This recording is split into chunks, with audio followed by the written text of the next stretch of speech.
What is going on, everybody? If you don't already know, I go by Philly Mike, and this is the Philly Talk Podcast slash Gate City Sports Channel slash, once he gets in here, Philly Fresh Channel. And when you combine all three together, you get the Battle Birds Podcast. What's good, everybody? Steve Hyder, Gate City Sports Channel, man. Y'all know what time it is. It's Saturday evening. We do the same thing every Saturday evening, guys. We come in and we talk some birds.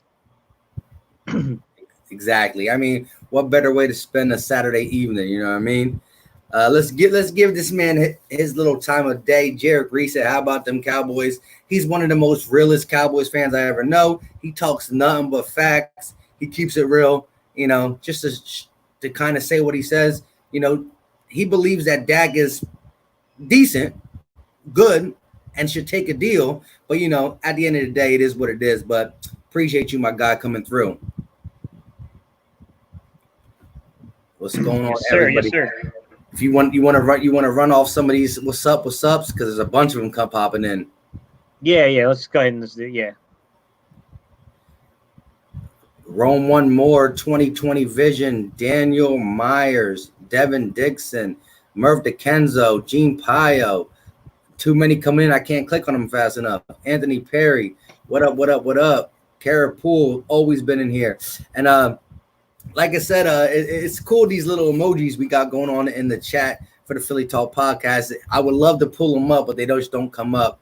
But yeah, man, let's get into some Battle Birds podcast talk. So what would you like to start off? Where would you like to take us in the starting of this podcast? Because, you know. So the only thing there's a lot going on, guys, that's external to the NFL, but deals with the NFL. But we can touch on that later when we get Philly Fresh in here. Some of the things I'm seeing is it's not really the beat writers. A lot of the guys from these different websites and stuff, that they're really still hammering home the running back situation. There seems to be a belief that we're not ready and we don't have the right guys in the fold yet at the running back position. It's really hard to argue the point just because we don't know a lot about a lot of the guys. You know what I mean? Like, even Miles Sanders is still a really young kid. Boston Scott, like, I liked what I saw last year, but I mean, it's a very limited sample size. And then we got two undrafted rookie free agents. And of course, then we got, Holyfield. So, I mean, I've seen some really interesting names start to get linked to the Philadelphia Eagles. And it's a little like, did you see the one today about Kenny Ballage or whatever from Miami? Got linked to Philadelphia. What did you think about that? Not too sure. I mean, listen, we're at the point where now any remaining free agent that has a little bit is going to be linked to us, you know? Yeah. Yeah, I mean, it's hard to get excited. Like, I'd have to really go in and look at film of him. He's not someone that's really come across my radar like that. Like, I was aware of him, but Miami went through their own issues at the running back position last year.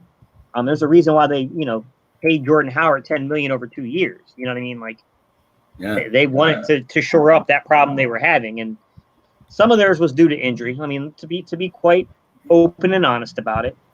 But I mean, I'm looking at his numbers now, guys. He had 74 rushing attempts for 135 yards, which was a 1.8 yards per average carry. The year prior, I mean, he did play 36 rushing attempts, 191 yards, averaged about 5.3 yards an attempt. I don't know that. I guess my thing would be, Mike, is you bring in a kid like this, how is this any better than Holyfield or anyone else? Like, how is he, like, is he that much more experienced? Honestly, it's 100 attempts. Yeah, and it's another unknown commodity that you're adding to the running back room. And so we don't know what Michael Warren III can give us. We don't know what Elijah Holyfield will give us. And the 100 attempts in the NFL is too small of a sample size. He could have got lucky. He could have got unlucky. So you really don't know how he's going to be at that level with just 100 attempts. So again, you're putting him in the same category as the Elijah Holyfields and the Michael Warrens. And honestly, I feel comfortable with them doing what we're going to ask them to do. We're hopefully not going to ask them to be the number one running back. We're not going to ask them to take 20 carries a game. We're going to ask them to convert on short yardage, while Miles Sanders and Boston Scott get the real reps. And Corey Clement maybe slips in there too. I'm not saying I want him to, but I just believe that if the organization went ahead and did that, there's a reason. But real quick, let me shout out my guy, Philly Fresco. He says, what's up, guys? This guy is a new Philadelphia Eagles content creator. He has maybe like 5 to 7 videos up, new into the game. Go ahead and check him out. Like I said, all I'm asking you to do is check him out. If you like the video, click that subscribe button. I do see he has a giveaway going. I think he said $100 giveaway. So check him out. Cool dude. Just hit me up today on one of my videos and said, hey, you guys inspired me. You know, I'm trying to do my own thing. I checked him out. Pretty good stuff. Pretty good stuff. So check him out. Yeah. See what you like.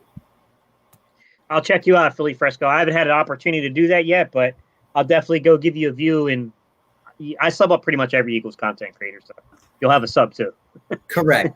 And see, listen, at the end of the day, all Eagles content creators got to come together. There's no reason to beef an Eagle content creator life. You know what I mean? Anybody who feels like, well, I want this, I want that, and I'm not cool with anybody else getting anything, well, then that's not the city of brotherly love. Like, you know, this is why we call the city of brotherly love. We're supposed to represent all Eagles content creators 100%. So appreciate you, my guy. Yeah. Yeah, guys. And look, it's always helpful to have more Eagles content creators. It's more people that we can work with, we can collab with. It's more people attacking every angle of the Eagles. I mean, you know, it's I watch Mike all the time. I watch Fresh all the time. But, you know, the more people you can get in there, I mean, if it was up to me, guys, I'd wake up and end the day watching Eagles content. I mean, yeah. To be real. Yeah, listen. Oh, yeah, I saw this one. Yeah. We're waiting on him, man. We're still waiting on him. DeJounte Dupree, appreciate you coming through. And again, listen, this is live on all channels. So on the Philly Talk podcast, you got the Battle Birds podcast live. On Gate City Sports Talk, you got the Battle Birds podcast live. And on Philly Fresh's channel, although he's not here, it's live on his channel. And so DeJounte Dupree said, I clicked on Fresh's channel and he's not even in here. Hey, we're getting views for him on the low, but he's coming in here. I don't know what's taking him so long. But listen, if you guys are not new to this, you know how it is. Philly Fresh loves to come fashionably late. So it's all love.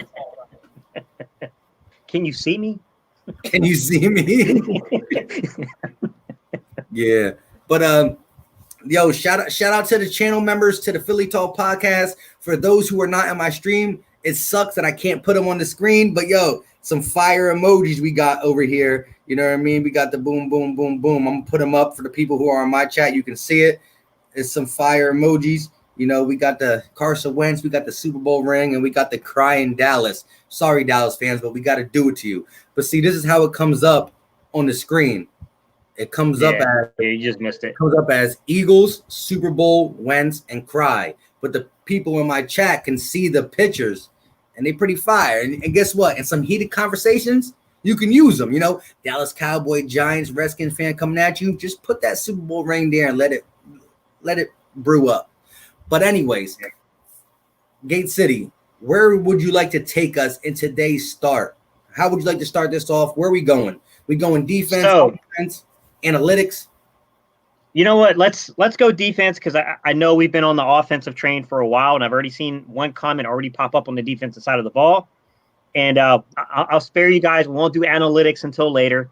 I know you guys don't want to see me coming up in here with, you know, suit and tie on, up here with my chalkboard behind me pointing out stuff. Let's go ahead and let's go defense. Let's talk defensive end, Mike. Look at the roster. Look who we got. I love Brandon Graham. Brandon Graham, to me, exemplifies what it means to be a Philadelphia Eagle, right? Love the interior depth we have on the defensive line. I mean, we're in a nasty situation right now. We're just trying to figure out, who do you leave off at defensive tackle? Because everyone is so good. Like, I mean, I'm over here trying to keep everybody on the roster if I can at defensive tackle. But then when I look at defensive end, it's not that the talent's not there. It's just that there's a lot of question marks with the talent. I mean, I think Derek Barnett has it in him to be a dog. We just haven't seen it consistent.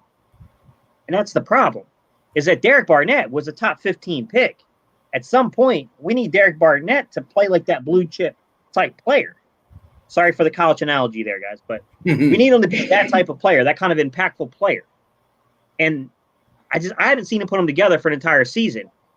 But the Eagles did show some good faith in him by optioning the year. They picked up the option year. So they did show some good faith in the young man. My question, though, is you look at guys like, I really liked what I saw from Josh Sweat. But if Josh Sweat had to be the number 2 guy, it's a question mark. You know what I mean? Like, what would you get from him? Like, I'm confident with Josh Sweat as your 3rd or your 4th guy. I think he's absolutely perfect for that role. I just don't know, as him being the next guy up, you got to rely on him 60, 70% of snaps. I'm not too sure how confident I would be in that situation. We got guys at the bottom, like Jannard Avery has a lot of athleticism. He got a little undisciplined when he was supposed to be setting the edge, and they caught him a few times being a little over-aggressive. The one play that comes to mind is that stupid end around they got us on in that Miami game. That was clear. Avery did not set the edge, and they got him on that one. They clearly saw that, and they waited. And next time they saw him in there, they went right to it. I'm curious. I mean, there's still some pretty big names out there on the market, Mike. Hey, real quick. And I know we have no control over anything. We're not the general managers. We don't even work in the front office. We don't even get to pour coffee. Nope, we did. With that said, would you, if you were in Howie's situation, how would you let this play out? Would you let this go into training camp and then make the assessment? Would you try to get one of the guys that's still like a Griffin who's still on the board? How would you approach this? Again, I do have high hopes in a guy like Josh Sweat as the rotational player, like you said. Do I feel comfortable that Derek Barnett and or Brandon Graham suffer an injury? Can he come in and fill that every single down role? I'm not too sure. But as a rotational player, as a spark plug to get the defense going, to give a guy like Derek Barnett and or Brandon Graham a rest, and this is for you, Gate City, the comment I have up. So Sharon, I got you. Hook up Sharon Grady with a wrench. But yeah, Everson Griffin in his career, especially with the stuff that's going on in his head, a 1-year deal will be, I think, a successful pickup. You get him from 1 year. You don't know if anything's going to happen with his head. And again, he's a valuable rotation player. I mean, he gets production. And again, a guy like Brandon Graham, who I believe still got gas left in the tank, he's getting older. A 30-year-old pass rusher is a 30-year-old pass rusher. So why not limit his snaps? Get him fresh in the 4th quarter. Let him have a healthy, fresh, long season by rotating guys in like Sweat, Avery, maybe a guy like Griffin. And then guess what? If we can't get these guys, we'll go back into the barrel and get a guy like Vinnie Curry, who had 5 sacks as a rotational player. So I would love to grab another defensive end because you can never have too many, because a fresh defensive end, look, offensive linemen don't sub in and out. You're going to get them same 5 offensive linemen all game. So if you're rotating your D-line and your D-line's always fresh, that O-line's going to be gassed, and they're going to get a fresh guy. That's what Chris Long did. He wasn't productive with sacks and numbers, but when he came in, he was the spark plug to this team, and we can use that going forward. Yeah. It's a tough situation, man, because I just don't know that we have complete players on the roster. That's the problem. I think we got guys with a lot of athleticism. Joe Osman is a very athletic pass rusher. I'm not too sure if you're going in short yardage situations. Like, maybe he's got more of a dog in him than we realize, but we just haven't had an opportunity to see that yet. Jannard Avery is a really athletic pass rusher, right? He kind of play that joker stand-up role just like Osman. Probably can do some short drop backs. I mean, he was not very good in Cleveland to drop it back into coverage. There's a reason why they were so willing to trade him. It's tricky, man, as I'm looking at that deep. And then, we got the kid we drafted last year, Sharif Miller. I mean, I don't know what to expect from the kid because we just didn't get an opportunity to see him, play extensively. I mean, he did play a handful of snaps before. I think he got injured at the end of the year, actually. Yeah, both Sharif Miller, like you said, and Hall. These are guys who we don't know what we're really going to get from these guys. But go ahead. Mm-hmm. Yeah, I'm curious how serious the Hall injury is. There hasn't been a lot of talk about him. Early on, I'll admit, hey, man, when I was making my 53 last year, I was like, yo, I wasn't high on this kid. But after watching what this kid did in training camp in the preseason, kid's making a roster. There's no way. There's no doubt about it. Especially when Austin went down, it was, that was a layup for Hall to make it. I'm wondering how serious that injury is, and is he going to be one of these guys they just kind of stash away for a year due to the injury? I don't know the extent of it. That's the thing, is like, we have so many guys, like it's really hard to keep up with some of these more fringe guys and exactly what happened to them. I'm wondering, it's a good point, Mike. I mean, I always felt like if they had given that kid more of an opportunity, he probably would have produced for them. They just really didn't give him. It was crazy to me, just the lack of opportunity they afforded the kid. Yeah. I mean, I guess they really wanted to see Sweat. And to be fair, I know people are not high on Vinny Curry, but I thought Vinny Curry did play pretty well. I mean, some people look at the sacks like, yeah, but he got quite a few in the Jets game. But it's not the sacks to me. Sacks is just one single statistic. To me, you have to go a little deeper than just that. You got to look at the pressure rates. And Curry was getting pressure. I don't know, Mike. My gut instinct says that they might wait. They might wait until camp and see how people play. But I'll be honest with you. How much could Everson Griffin be asking for at this point? Yeah. I mean, we're in June. Correct. Look, you got a guy like Jadeveon Clowney who wanted $20 million, but it has to come down. Like, at the end of the day, you're trying to sell your car for $3,000, but after a month and a half, 2 months of not being able to sell it, either you're going to keep it at $3,000, it's going to stay on the market, or you're going to lower it to get it out of your hands, to get the money that you need. So look, I think Jadeveon Clowney's money is going to go down eventually, especially with him not wanting to play with Cleveland. And Griffin is a guy who I think people are scared to spend that money on because of up here. As an Eagle fan, we already got a guy like Brandon Brooks who has that anxiety, which, listen, anybody who goes through that stuff, my heart goes out to you. I really don't know how it feels to actually go through that, to feel that panic attack. And, I would never say it's real or, fake or anything like that. Brandon Brooks missed the game. He was in the game and left the game because he got an anxiety attack. So it's real.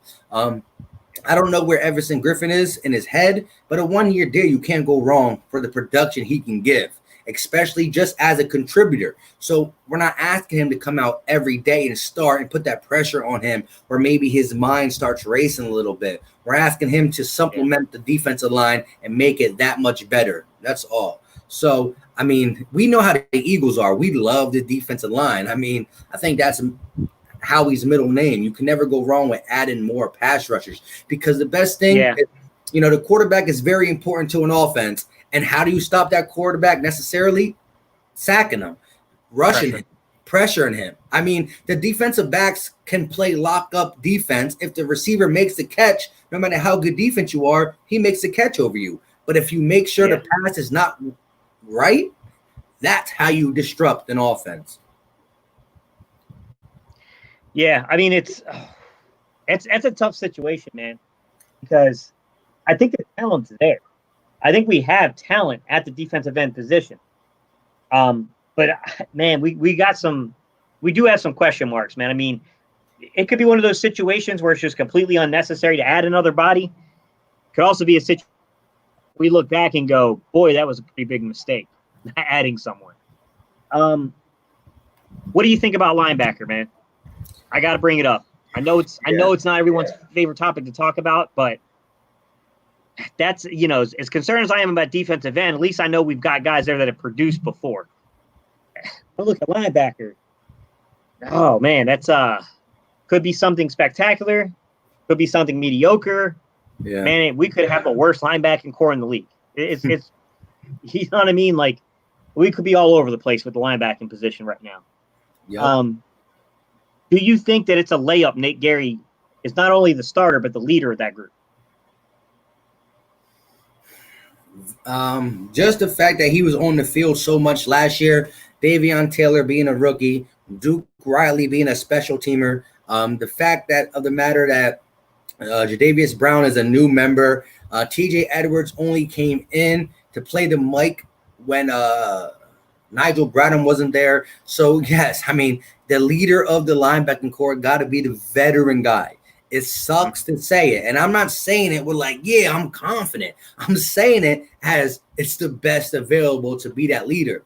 But I know you don't like a pro football focus, but they say that TJ Edwards could be a breakout candidate for the Philadelphia Eagles. He's a little slow. He's not going to cover that great. He's not going to be able to D the tight ends we have in this game. You know, the speed ones, the Kelseys, the Kittles, the Warrens, the Zach Ertz. Well, he don't have to worry about him because he's on our team for now. I'm just kidding. Don't let me get started in that. I'm all pro keeping Zach Ertz. Don't let me just nip that in the butt. But he's been good against the run. And our linebackers are not going to be asked to do much in run stop, and because of how dominant our run defense is with the front four. So pass coverage, Nathan Gary being an ex-safety, I think he can help there. We saw, I think this was another Pro Football Focus, or maybe it was Bleacher Report. He was the worst tackling linebacker in the NFL. And so we're not going to ask him that much to do and much responsibility and run support. But, I mean, we got the guys on the team. There's not much left out there. We got to roll with it. But again, we've gotten away since 2017. Nigel Bradham was good in 17, but we've gotten away with having not that great linebackers and still being always top 5 in run defense. So, yeah, well, that's a hard thing. Someone asked me if I would go into more depth about that too. I am going to do that, guys. I'm going to break down and go into more of an analytical study of our run defense and just make sure we're not having some smoke and mirror stats here. I haven't looked yet. Guys, I don't have answers to that question. I haven't even begun to look at it. It was just presented to me not that long ago. I haven't even had time to study that yet. Yeah. Guys, before I even put something out like that, guys, it's going to be a deep dive on analytics, and I'm going to look to the film to see if I can't. It always works better when you can put things hand in hand between film and deeper analytics. But yeah, I mean, it's definitely true, man, that if our defensive line can win, you really don't need to be a great shed blocking, linebacker in this particular system. But I've also watched games, man, where when teams get to the second level, it doesn't look good. Correct. It really doesn't. That's where I know some people are enamored with the speed, and hey, look, guys, I'll admit perfectly well, just like everyone else. So am I. I'm enamored with the speed we have at linebacker. Speed ain't everything now. You got to have the right instincts. You got to be able to anticipate right. You got to understand the concepts, and you got to know when to fill, when you're being played in a hole. So make sure that you're not getting played by a team and making you fill into a hole. They're waiting for you to fill, then they're going to bounce it on you. I mean, there's a lot that goes into this, man. There's a reason why I love football, and part of the reason I love football, to me, it's almost like playing a game of chess, but you get to physically actually handle your opponent. You know what I mean? I don't know, man. Nate Gary has some redeemable qualities. I think he's a great coverage linebacker. I really think the kid can cover, and he's gotten better at it year by year. Man, that 16% missed tackle rate concerns the crap out of me. Yes. I mean, it's really hard to defend him. Like when someone says, dude, your starting linebacker's got like a 16% missed tackle rate. How can you yeah, I hear you, man. I mean, all I can say is that was a previous performance, and I guess we'll see what the future performance will hold. I mean, there's a reason why guys are professionals. Guys work in the off season. Coaches got jobs to do. I mean, I don't know, man. I'm circling on it. I'm having a hard time defending them. Correct. Let me just jump in here and say real quick before I get in. I want to elaborate on Nathan Gary, but shout out to Vic3. Appreciate the super chat, my guy. Trading Ertz makes sense in the long run. We all know. We just won't admit it. Hey, I hear you. And shout out to Eagles, Flyers, Philly Sixers, Brian Fuller for joining the channel membership, and shout out to my guy Charles Smith for low-key joining the channel membership. Appreciate you, my guys. It's all love. At the end of the day, I appreciate just the viewers. I just noticed this comment. Who Charles Smith became a YouTube member. I didn't realize it does that when they join. You there, Mike? I think we lost Mike for a minute, guys. Well, I'll keep going until he jumps back in, man. All right, guys. So I'm seeing some comments here. TJ Edwards to me, TJ Edwards is kind of like the guy that more than anything embodies anticipate. Doesn't have elite level speed for a linebacker. He just anticipates the play well. And TJ Edwards is very good at the stack and shedding. It's just a matter of, can all those guys do that? Sorry, man, you like froze like mid sentence there. Yeah, I thought you froze, but obviously, my kids downstairs are going crazy with the bumping the cord and stuff. They're crazy. Anyways, are we back? Yeah. All right, that's cool. I'm about to yell at them. I was like looking at you. I was like, yo, is he still with us? Because first you froze in my screen, and then my screen froze, and I was like, okay, well, what's going on in the game? And I never freeze normally, but it's all good. Charles, I hear what you're saying, but can I counter that? 2017, we had good linebackers when we hoisted the Lombardi. Nigel Bradham? Yeah.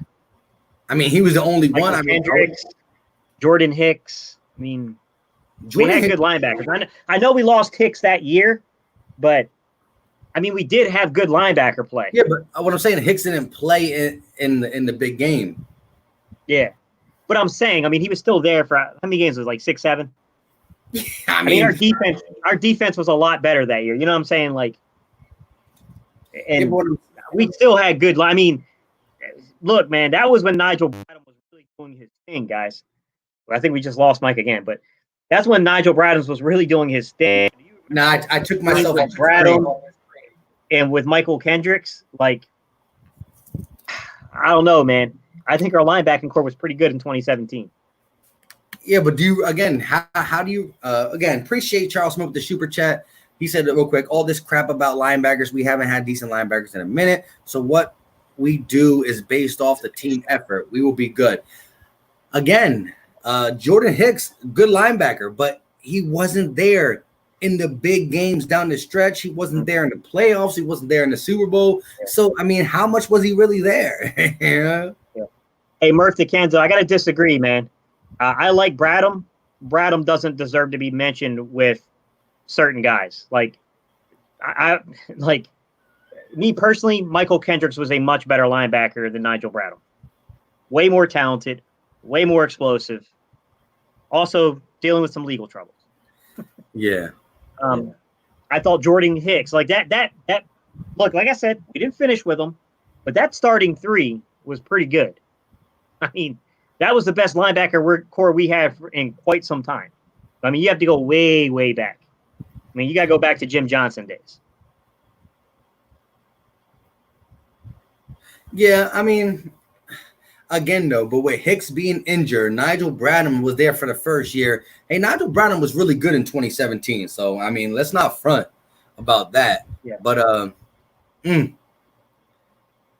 Charles, Kendricks did play every down that year because Hicks got lost. You're thinking Hicks.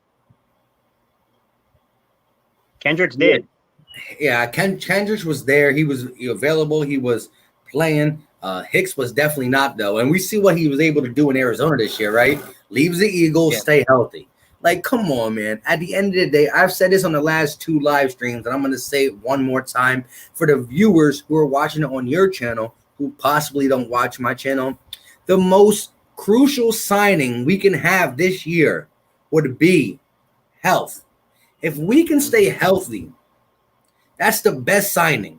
It's better than it's better than Javon Hargraves. It's better than Darius Slay, although they were the big additions on defense. If we stay healthy, we're going to be a lot more competitive. Because look what we were able to do without being healthy. Still, Super Bowl, playoff. So we're riding high.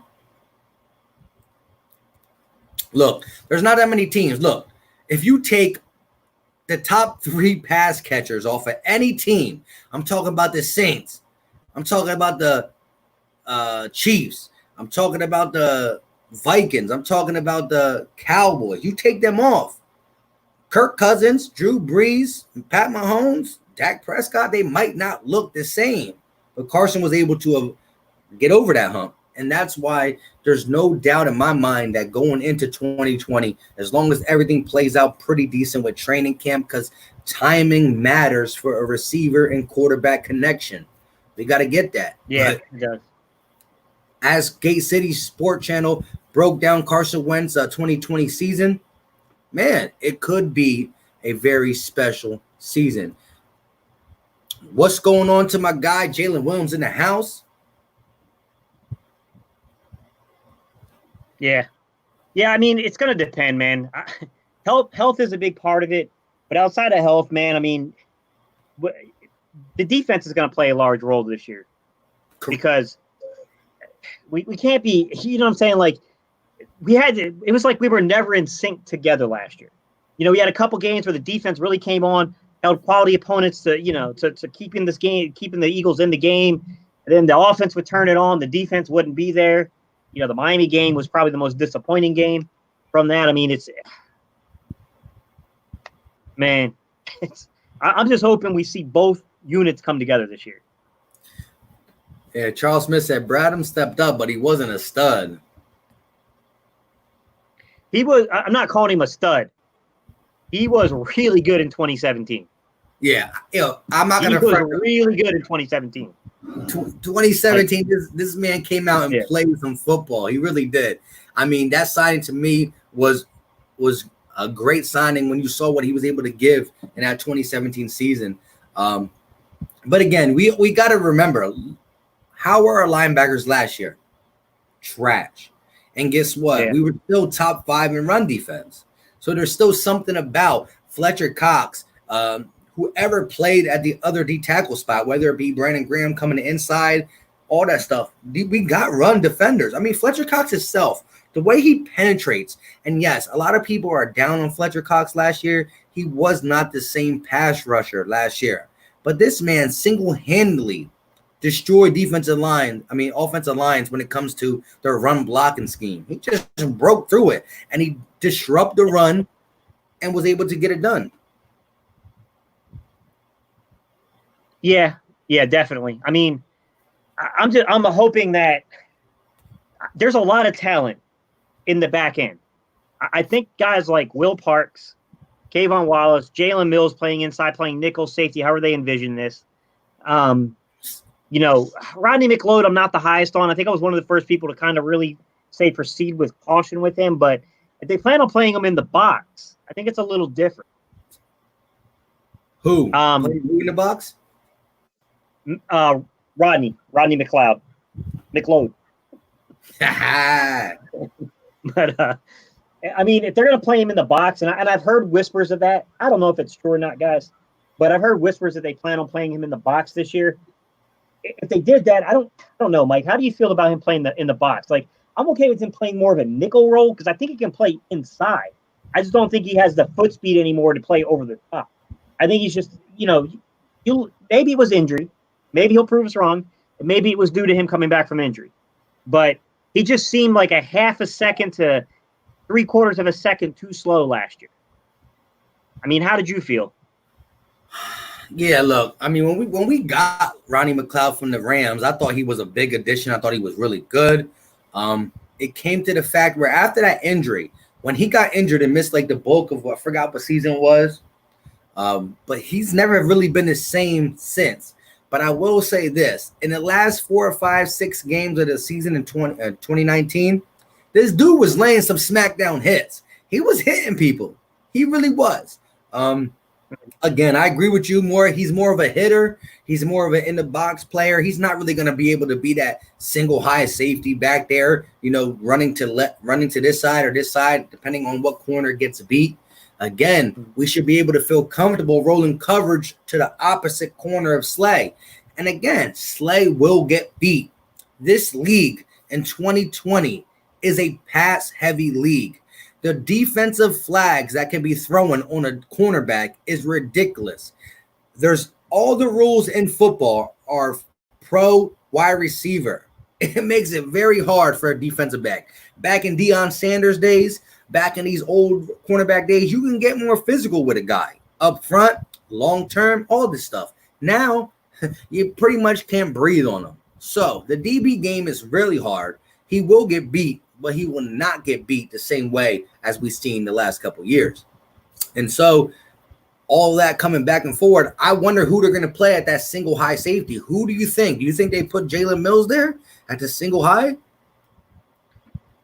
You mean so who's going to play the role of the fielder, basically? Correct. Yeah. Man, that's a tough one, man, because I think Mills is better almost as a nickel more than, you know what I mean? Like, I almost feel like Mills is a much better match as a nickel, but I just haven't, Mike, I haven't seen enough of it. I mean, you'd have to go back to college to watch him play like that. Correct. And now we're talking, how many years has he been in the league? 5 years? Yeah. I mean, I don't know. I mean, like I said, it's all projection. It's not that I don't think he can do it. I just don't have anything tangible to point to and say, like, definitively he can do it. Like, you know what I mean? Like, you know how I am, man. I got to see it on film. You have to show me the numbers on it. Like, you got to show me that you can do it. Like, I do think that if he can play the ball in the air pretty well, I think he is pretty good at that. And I could see that.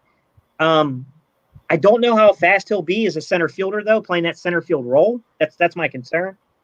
I think that's the problem is I look at Will Parks. I think Will Parks could do that, but I think he's just like the other guys. I think he's better suited to come down and kind of match up more on running backs, tight ends, that kind of thing. You know what I mean? Not necessarily play that center field role. Although Will Parks has played receivers. So if I had to guess, I'd probably say Will Parks is the best suited for it. Interesting. But that's if what I saw from McLeod last year continues. And that's the thing I don't know, guys. There is an extenuating circumstance, which was he was coming back from injury. I don't know if that just small little fraction of where he dipped off in speed and like explosiveness and athleticism is due to age or is it due to injury? Was he still coming back from the injury? That's the hard thing to project, man. And that's why I'm trying to be very guarded with what I say here. You know what I mean, Mike? Like, correct. And it's tough. Listen, I believe our safeties are playable, but in that single high safety, there's not a guy who just jumps off the chart like this guy can be able to flow side to side, east to west, and get it done if we need him to. But again, if you keep the mindset that you're going to favor, that you're going to believe that Darius Slay, for the most part, is going to be able to handle his man, then your single high safety can creep over to the opposite side and pay attention over there more. With that being said, this was a great comment. Most improved, the secondary or the D-line, and why? You're up first. Most improved, not best on team. Correct. Most improved, I'm going to say the secondary.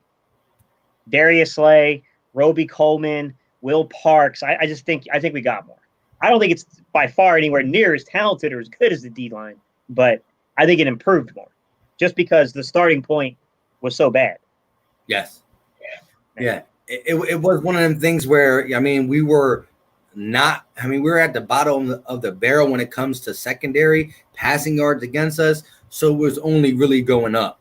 And so I can see this, though, as we gain all these players on the secondary, we also lost Malcolm Jenkins, to where on the defensive line, we gained a guy like Javon Hargraves and didn't lose nobody. Actually got a more healthier Fletcher Cox, got a more healthier Derek Barnett. So the health of Derek Barnett, the health of Fletcher Cox, the addition to Javon Hargraves, the adding to come back, another healthy player, Hassan Ridgeway, another player coming back that we're still not talking about, Malik Jackson.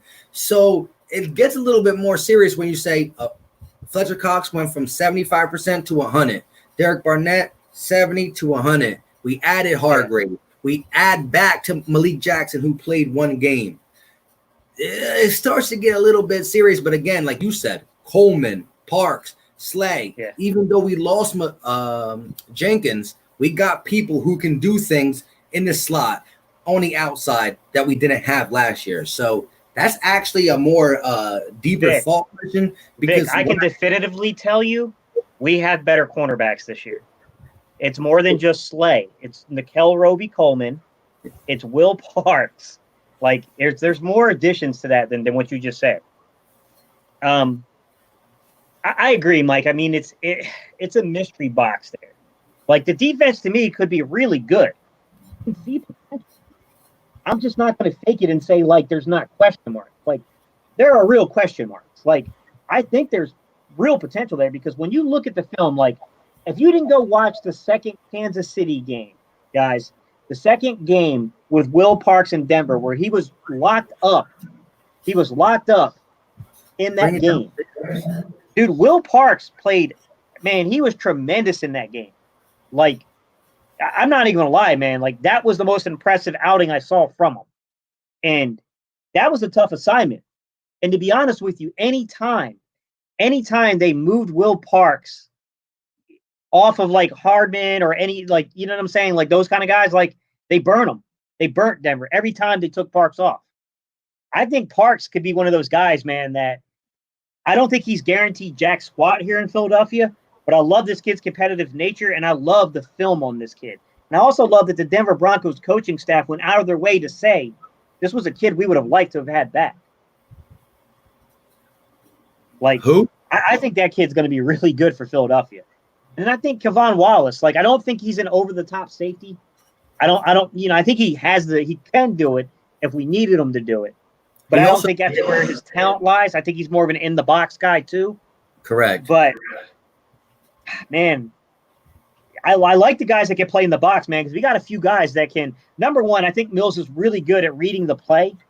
He's really good on the inside, reading the play and reacting to it. Kevon Wallace will knock your block off, and Will Parks has that side zone, too, where he'll hit you hard. I don't know, man. I mean, we also saw Will Parks D Tyreek Hill in the slot. We saw him D Darren Waller.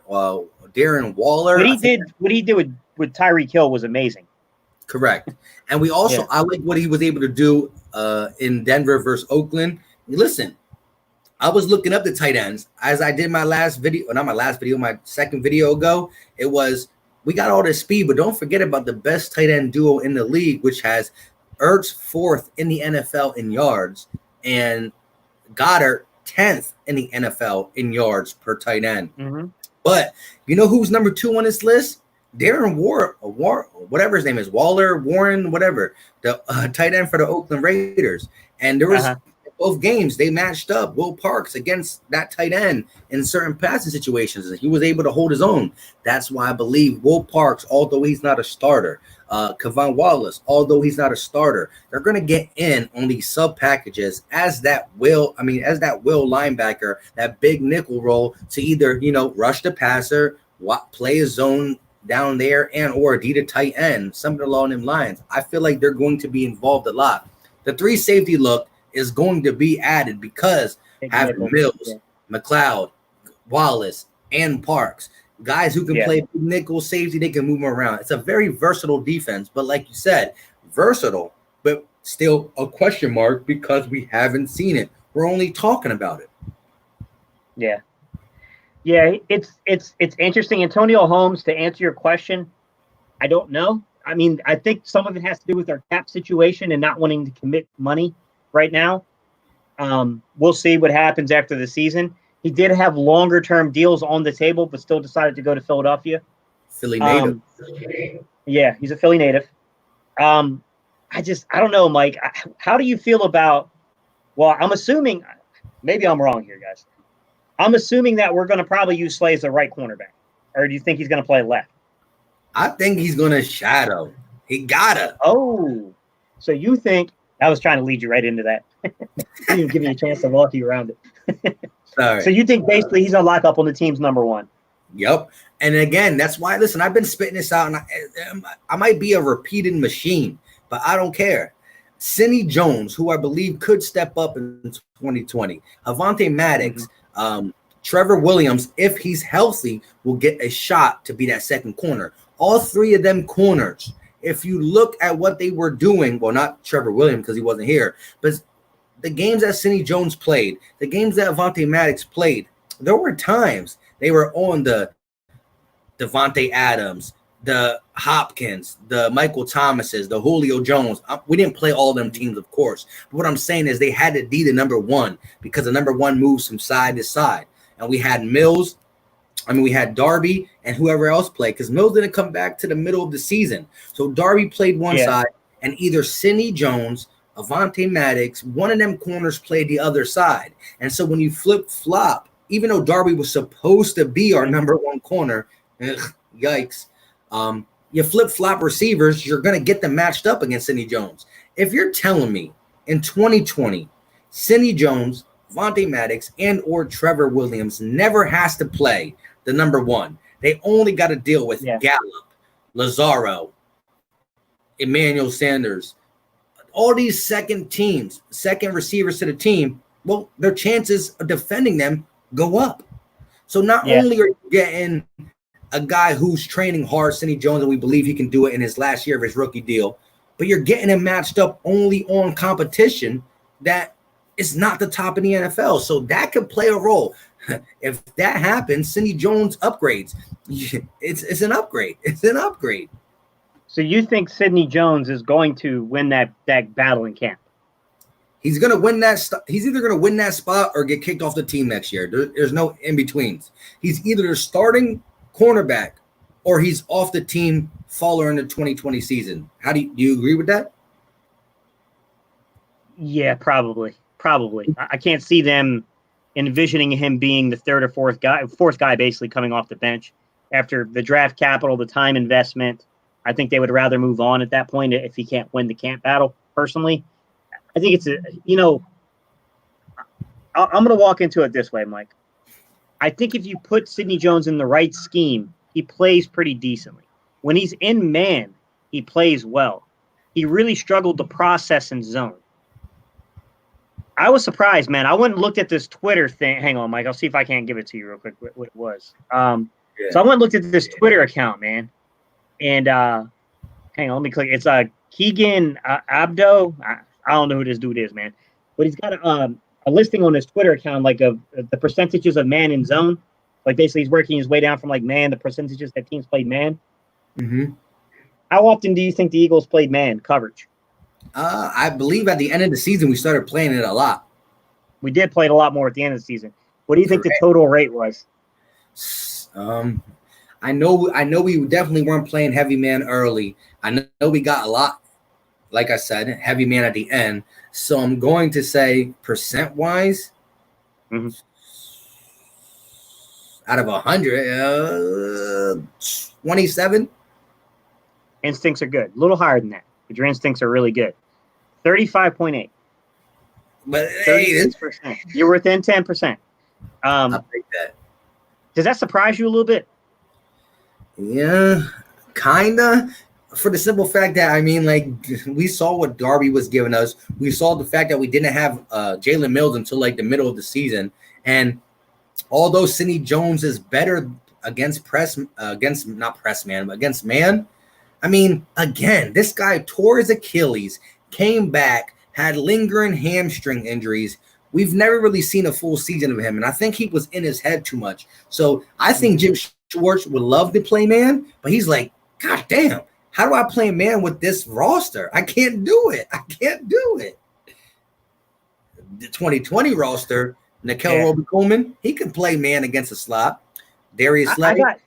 I got mixed emotions on it, Mike, because when I look at Sidney Jones in man coverage, he played really, really well.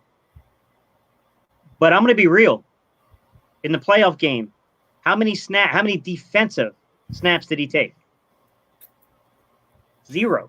Exactly. 0.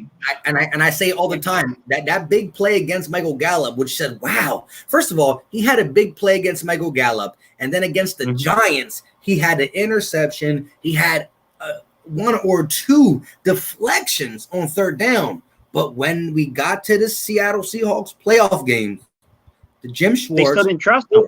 Corey Underlin, whoever it was who didn't trust him after having the best 2 back-to-back games. Again, not in a full 60-minute role, but in a limited role. His best games of the season. He got a DNP. Why? So you hit on something that I want to get on. You mentioned something that could change everything. But wait, Corey Underlin's not here. So we don't know whose shithouse he's in. Was he in Underlin's shithouse or was he in Schwartz's? because there's a new quarterback coach, Emmanuel here. I mean, if he looks at this kid, sees the film of what he did in man, we already know that the Eagles want to run more cover 1 than cover 3. They're going to still run cover 3 because cover 3 gives you 7 to 8 players in the box to defend the run. Defending the run is a numbers game. It's a numbers game. That's it. So there's just so many angles. Like, that's why I'm trying to be so cautious, because there are a lot of different storylines and angles to this, CB2 situation. Maybe I'm wrong. Maybe I'm wrong, guys, because this is like I said, this is not something I can know personally. It's just it's a gut feeling. I almost feel like the front office wants it to be Sidney Jones, but the coaching staff wants it to be Avonte Maddox. And it's crazy, man. I just can't see how else you would justify. How do you justify Sidney Jones not even getting one snap, man? It's crazy to me. Correct. Again, it's unexplainable. I feel like I have to. I need to know why. And so, for every fan that comments and watches these and talks, and me, we're projecting Sidney Jones there. Because what we saw at the end of the season, the fact that we lost Corey Underland, we got a guy who's a player coach and Mark Emmanuel. We saw the end of the season with the deflections and the big plays coming up, even though it wasn't for 60 minutes. We're going off this. And the same thing that we went off, all them big plays on the stretch, he got 0 snaps in a meaningful game. Why? That's the biggest, that's a big why. So I can hype him up. You can hype him up. Social media can hype him up. But if for some reason Jim Schwartz don't believe in him, he's not going to see the field. But like you said, I believe it's a tug of war in the fact that the coaching staff sees Avonte Maddox as more ready to play, and the upper tier says, you know what, we got a 2nd round pick for him, and he was a 1st round talent. Why are you not making him work? Because listen, if he don't tear his Achilles, he's probably going up there with Marshawn Lattimore. Marshawn Lattimore and Sidney Jones came out the same draft. And Sidney Jones was supposed to be up there with Marshawn Lattimore until he...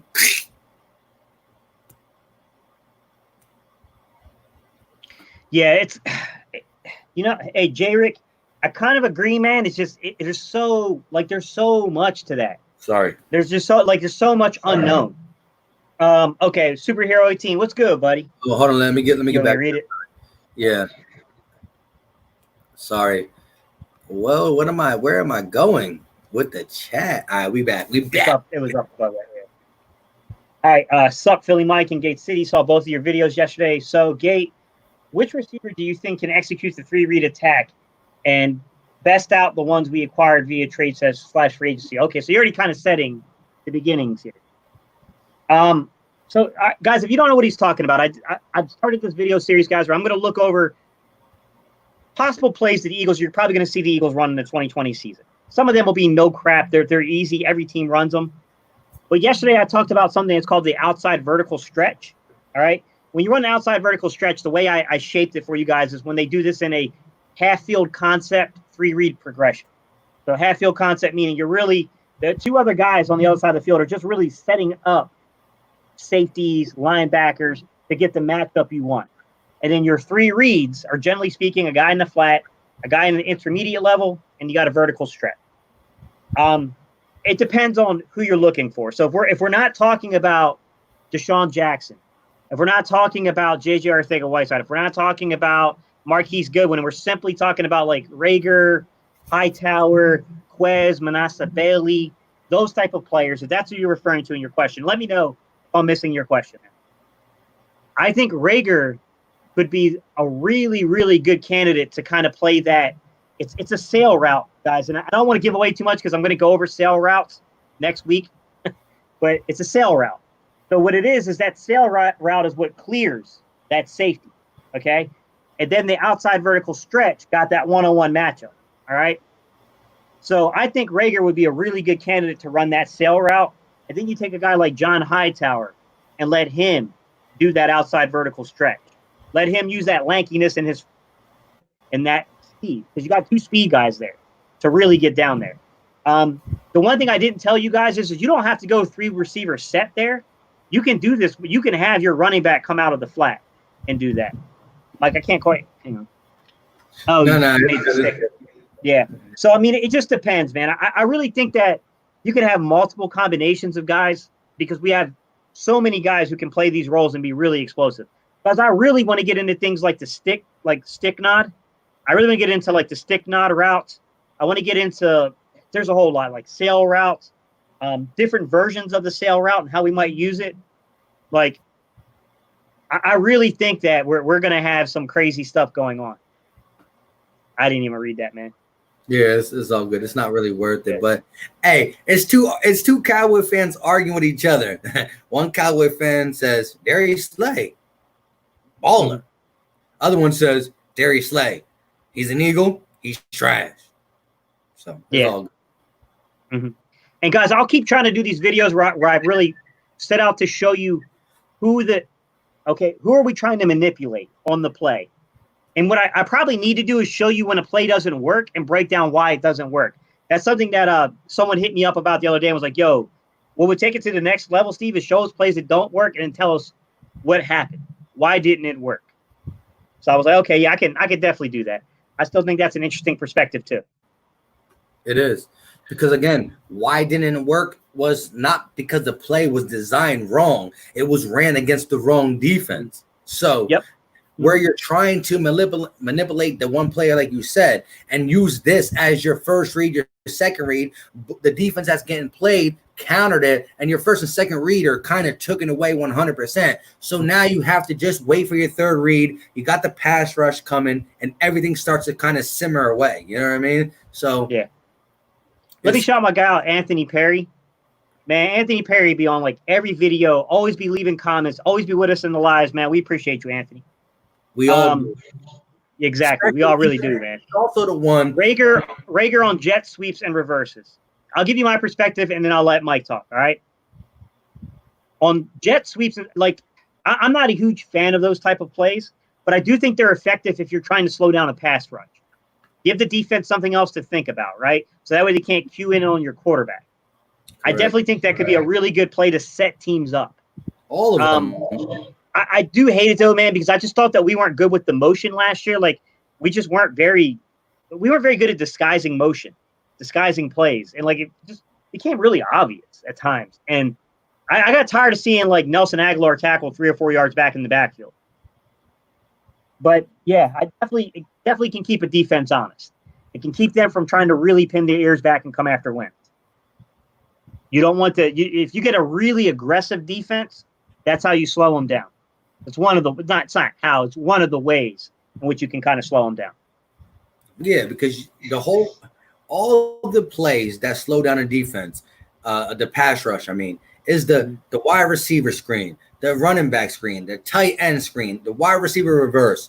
It makes it where they try to get upfield so fast and they're getting up the field and leaving their gaps that are, where they should be in these situations. Or, they all come in and now you got 3 free blitzers, but you get the ball to a running back in Miles Sanders. And now you got that 3 free blitzers.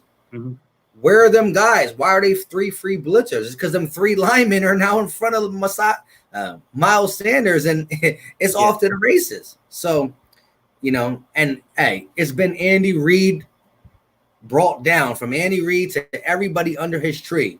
The screen game, the receiver reverse, wide receiver reverse, all of them are staples of an Andy Reid tree offensive scheme. What's up, Vic 3? Appreciate the super chat, my guy. What do you think is the free agent signing? Oh, wow. What do you think the best free agent signing in Eagle history is? Go ahead, Gate.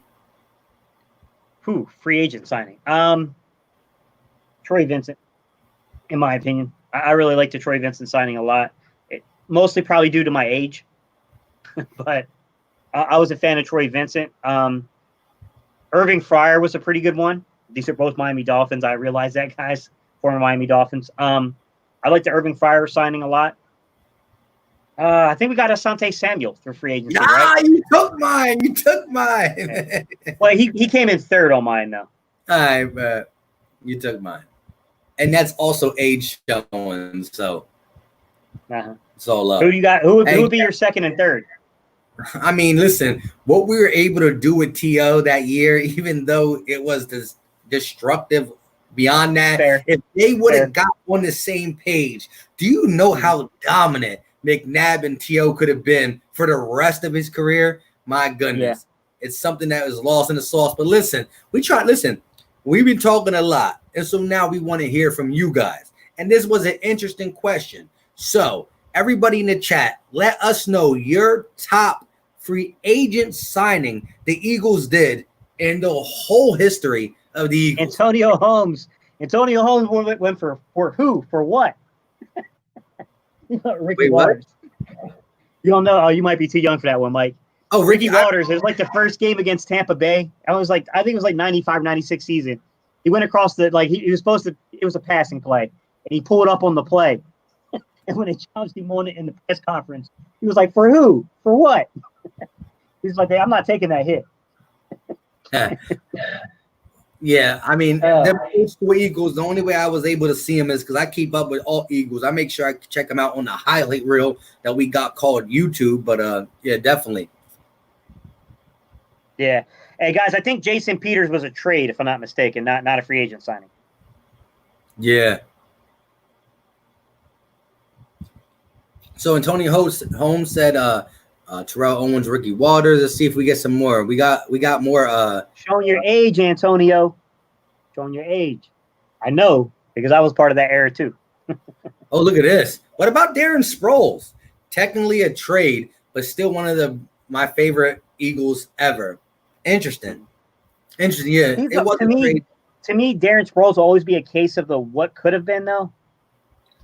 If he could have stayed healthy, if he could, you know what I mean? Yeah. So Chuck Morris said, definitely. Jason Peters, we talked about the trade value there. Oh, look, oh, wow. Why did it jump like that? All right, it does that sometimes, right? Yeah, like we're just, it goes crazy. Jose Sanchez, good choice. We're going to get to that, my boy, Snack Back Jugs. But so Jake Class said Michael Vick. Interesting. Mm-hmm. Definitely a success story for the Eagles organization. Hey, look, at the end of the day, 2020 vision is right. Listen. 2020, come on, bro. How you going to call a guy we drafted? Come on, man. Look, we drafted him. Signed him as a free agent. We drafted him, let him go, and listen, no matter what, look, Carson Wentz put us in a great predicament because, listen, Foles and the whole offense struggled against Atlanta. I was at that playoff game, man. I had the biggest headache and the best time in the world. Anyways, man, he struggled in that game, but he had the 2 back-to-back best games I ever seen a quarterback play. So it's always going to be love for Foles. But as a realist, Carson Wentz was the better choice to go further with because Foles can't stay healthy too. But anyways, this is truth. Like, think about it. This free agent signing, although you said we drafted him, it was part of why we won a Super Bowl. So we can't. Low key, dude. That was great. Sammy Sleeves. Brandon Brooks. Marie. So the way it works is when Mike filters your comments, Mike can see everyone on my page, everyone on Philly Fresh's, and everyone on his. So we're pulling from all 3 channels to put them up there. That way you guys can see the comments that we're seeing, no matter whose page you're on. Correct. So you might see somebody comment and you're like, wait, I don't see his comment in the chat because, again, this is live on 3 channels. So we got Gate City Sports Talk live, Philly Talk Podcast live, and Philly Fresh, who's still not here. I'm about to call him right now live. With that being said, we have 86 total people watching on 3 different YouTube pages. But, the Brandon Brookses are coming in, and that was a great signing. Yeah. Jalen Williams, I always love to hear what he says. Which day 2 or later draft pick? Oh, he didn't even pick, but we'll start first or most likely. Kavon Wallace. Day 2 picks. Kavon was day 3, wasn't he? He was.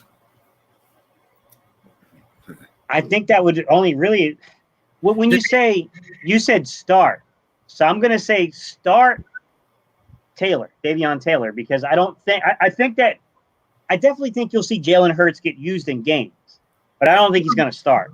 Hold up, Dodo. What do you mean? The first round is the day one. Oh, no, he said or later. Hang on, Mike. You're covered. He did say or later. Kavon Wallace. He said day 2 or later. I only saw day 2 for some reason. It's all good. Start's a hard word, bro. That's a hard word to get around. I'm gonna stick with my pick, man. I'm gonna say Davion Taylor. Hugh Douglas. Was he? Hey, Antonio, was he a free agent signing? It was a long time ago, man. Hard to remember all that. We got some more Nick Foles guys. Listen, I'm gonna run them. Oh, look, we got another kind of on the low one. And we got another one. Oh, Jeff Garcia. Got some more Brandon Brooks. Ivan Vassell said Brandon Brooks. Yeah, we pretty much got it. Oh, hey, look at this one. One of the latest ones. We forgot about him. He was part of that Super Bowl run too. Very crucial. Malcolm Jenkins, I would say, was the most. Let me think of the way of saying this. The most prove everyone wrong pick. Correct. You guys remember a couple of very prominent Philadelphia Eagle beat writers said this was one of the worst signings in Eagles history. Yep. That he wasn't going to be able to replace anything that Brian Dawkins did. That he was very flawed in coverage. I mean, they really put his name through the mud. And yeah, I mean, you got to give him consideration. I agree. I still think Troy Vincent, though, and them guys kind of rank a little higher, even though Malcolm Jenkins, he does have the ring, and he was an essential part of that ring. No doubt about it. I just think Troy Vincent and those guys were better ball players overall. Was Blunt a signing, or do we didn't trade for him? He was a free agent signing. No, we signed him in May. He was a free agent signing. Yeah. Correct. Like in May of 2017. Yeah.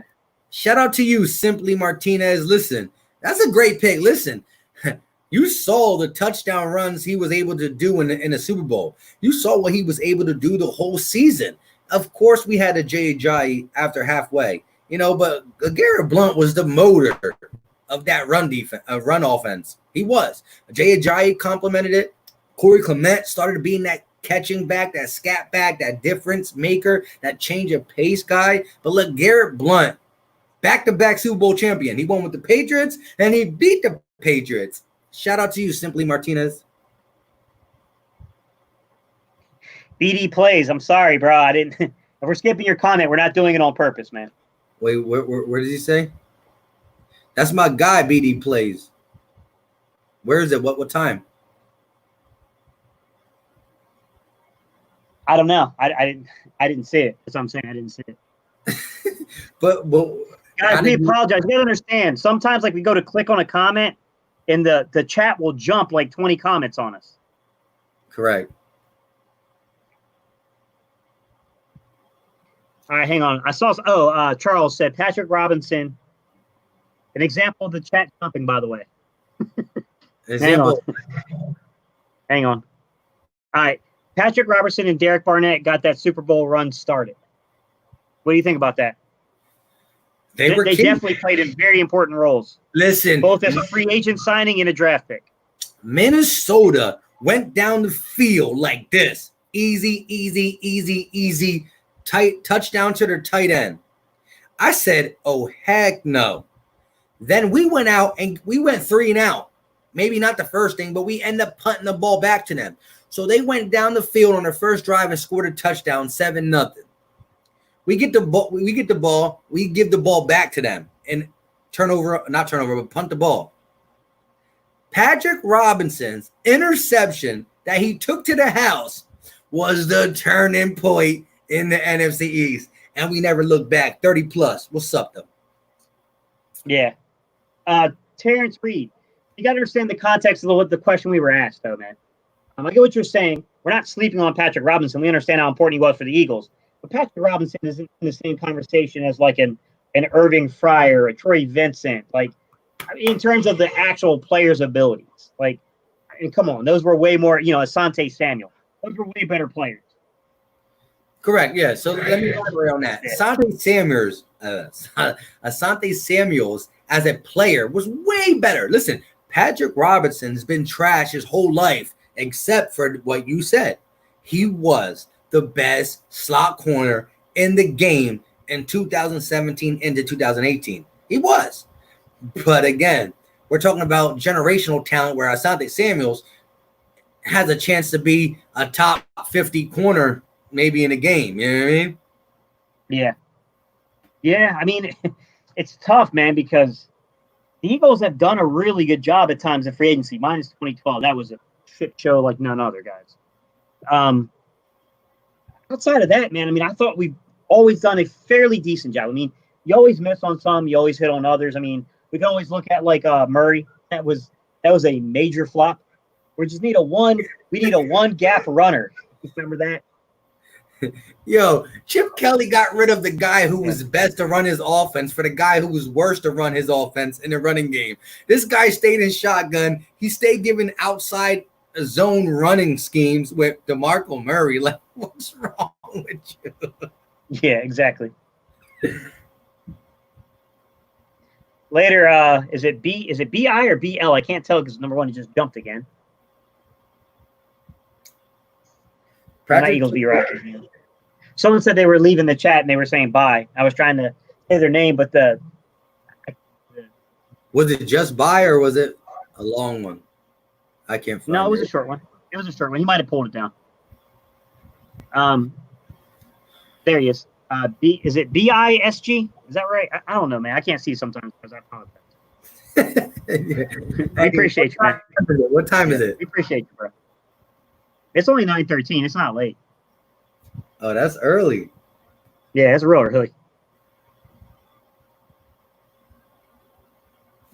We appreciate you. Listen, we got 81 people watching total. I don't know who's on whose channel. At this point, I don't care because y'all can see us. We can see you. And it's all love to all Eagles content creators. Man, me and Gate City came together since he was 53 subscribers. I was like 50. We were all, listen, we came to each other early in our YouTube careers, let's just say. He might have started a little bit before me because he had more of an off season when I just kind of just did it from day one of the season. But listen, we're coming up on a year anniversary for us, so it is what it is. Appreciate you guys tuning in. If y'all can do us a favor, click off the X button to that live chat, smash that like button, and come back in. And if I don't have a dislike yet on my channel, I need one of y'all to dislike my thing because we going for a stretch. Everybody dislikes the live stream, at least one. So we trying to go for. Let me see if I already got it. BLSG. All right, man. I got you, buddy. I'm sorry. I don't got a dislike too yet, so it's all good.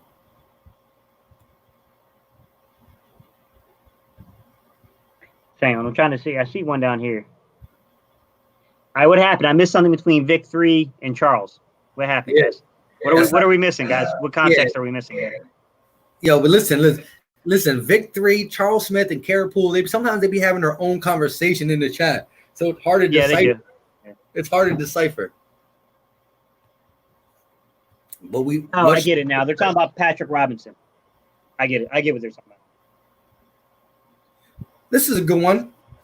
Deborah Berger said, sorry, I'm very bad with names. What do you guys think the Eagles over-under for 2020? You want to take this one first? Over-under? Yeah. If I'm Vegas, I'd say 10. I'd set the over-under at 10. No, I think she's asking. I think the person is asking you, what is your where do your stance? This is the question I hate the most, guys. It really is. It's a difficult one to answer. It's a really difficult question to answer. Yeah. Sitting here right now today, I would say 10 to 11 wins. That's we got it. Look, we don't have the worst, the hardest schedule in the league, anything like that. But there are some parts of that schedule that are going to be difficult. I think we're a much improved team, and I think if we win more than 11 games, it's because the defense has stepped up, and Carson Wentz has proven to be who all of us think he is. But and who's that? There's questions, guys. I mean, there's legitimate questions. And what do we believe Carson Wentz could be? I believe he could be a top 5 quarterback. I think he's a top 5 quarterback, and I think arguably he's in that tier of quarterbacks that's alongside of guys like Deshaun Watson, Patrick Mahomes, Russell Wilson. Look, I can't say today I would put him in that because he doesn't have the body of work to justify or to warrant such praise yet. He showed us some stuff. He's got the arm talent to be there. Yeah. The kid's smart. He knows the game. He's got to put it together, man, and he's got it. Look, I'm not blaming anything that happened last year on him in terms of the injury. Like, you take 30 hits like that. The one criticism that does get launched with him is, and it's a hard criticism to get into, guys, because there's a lot to this. He's got to get rid of the ball. Cool. I do kind of agree with that. But at the same time, receivers got to get separation. The line's got to hold up a little more. And you know what I mean? We got to surround him with better talent, which is what we've done this offseason. We went out there. We sought better talent to surround him with. We'll see what happens on the offensive line. I still think that's questionable. If these guys can gain separation, I don't think that the fumbles, I don't think the, holding on to the football thing is going to be a problem. And by the way, it was not a systemic issue last year. Occasionally, yes, you can go and point to certain games where, like, look, you got to get rid of the football, Carson. You can't hold it that long. Completely agree. But when you look at the overall number, it was a 2.71 second, from the time the ball snapped to the release of the ball on average, which put him in the top 10 in the league. That's what I was going to ask you. But, look, I can't overrule the things like someone like 2020 Vision says, because there is an element of truth to what he said. You know what I mean? There is an element of truth to that. Yeah, so to elaborate on your thing, I'm right around that 11 win kind of total.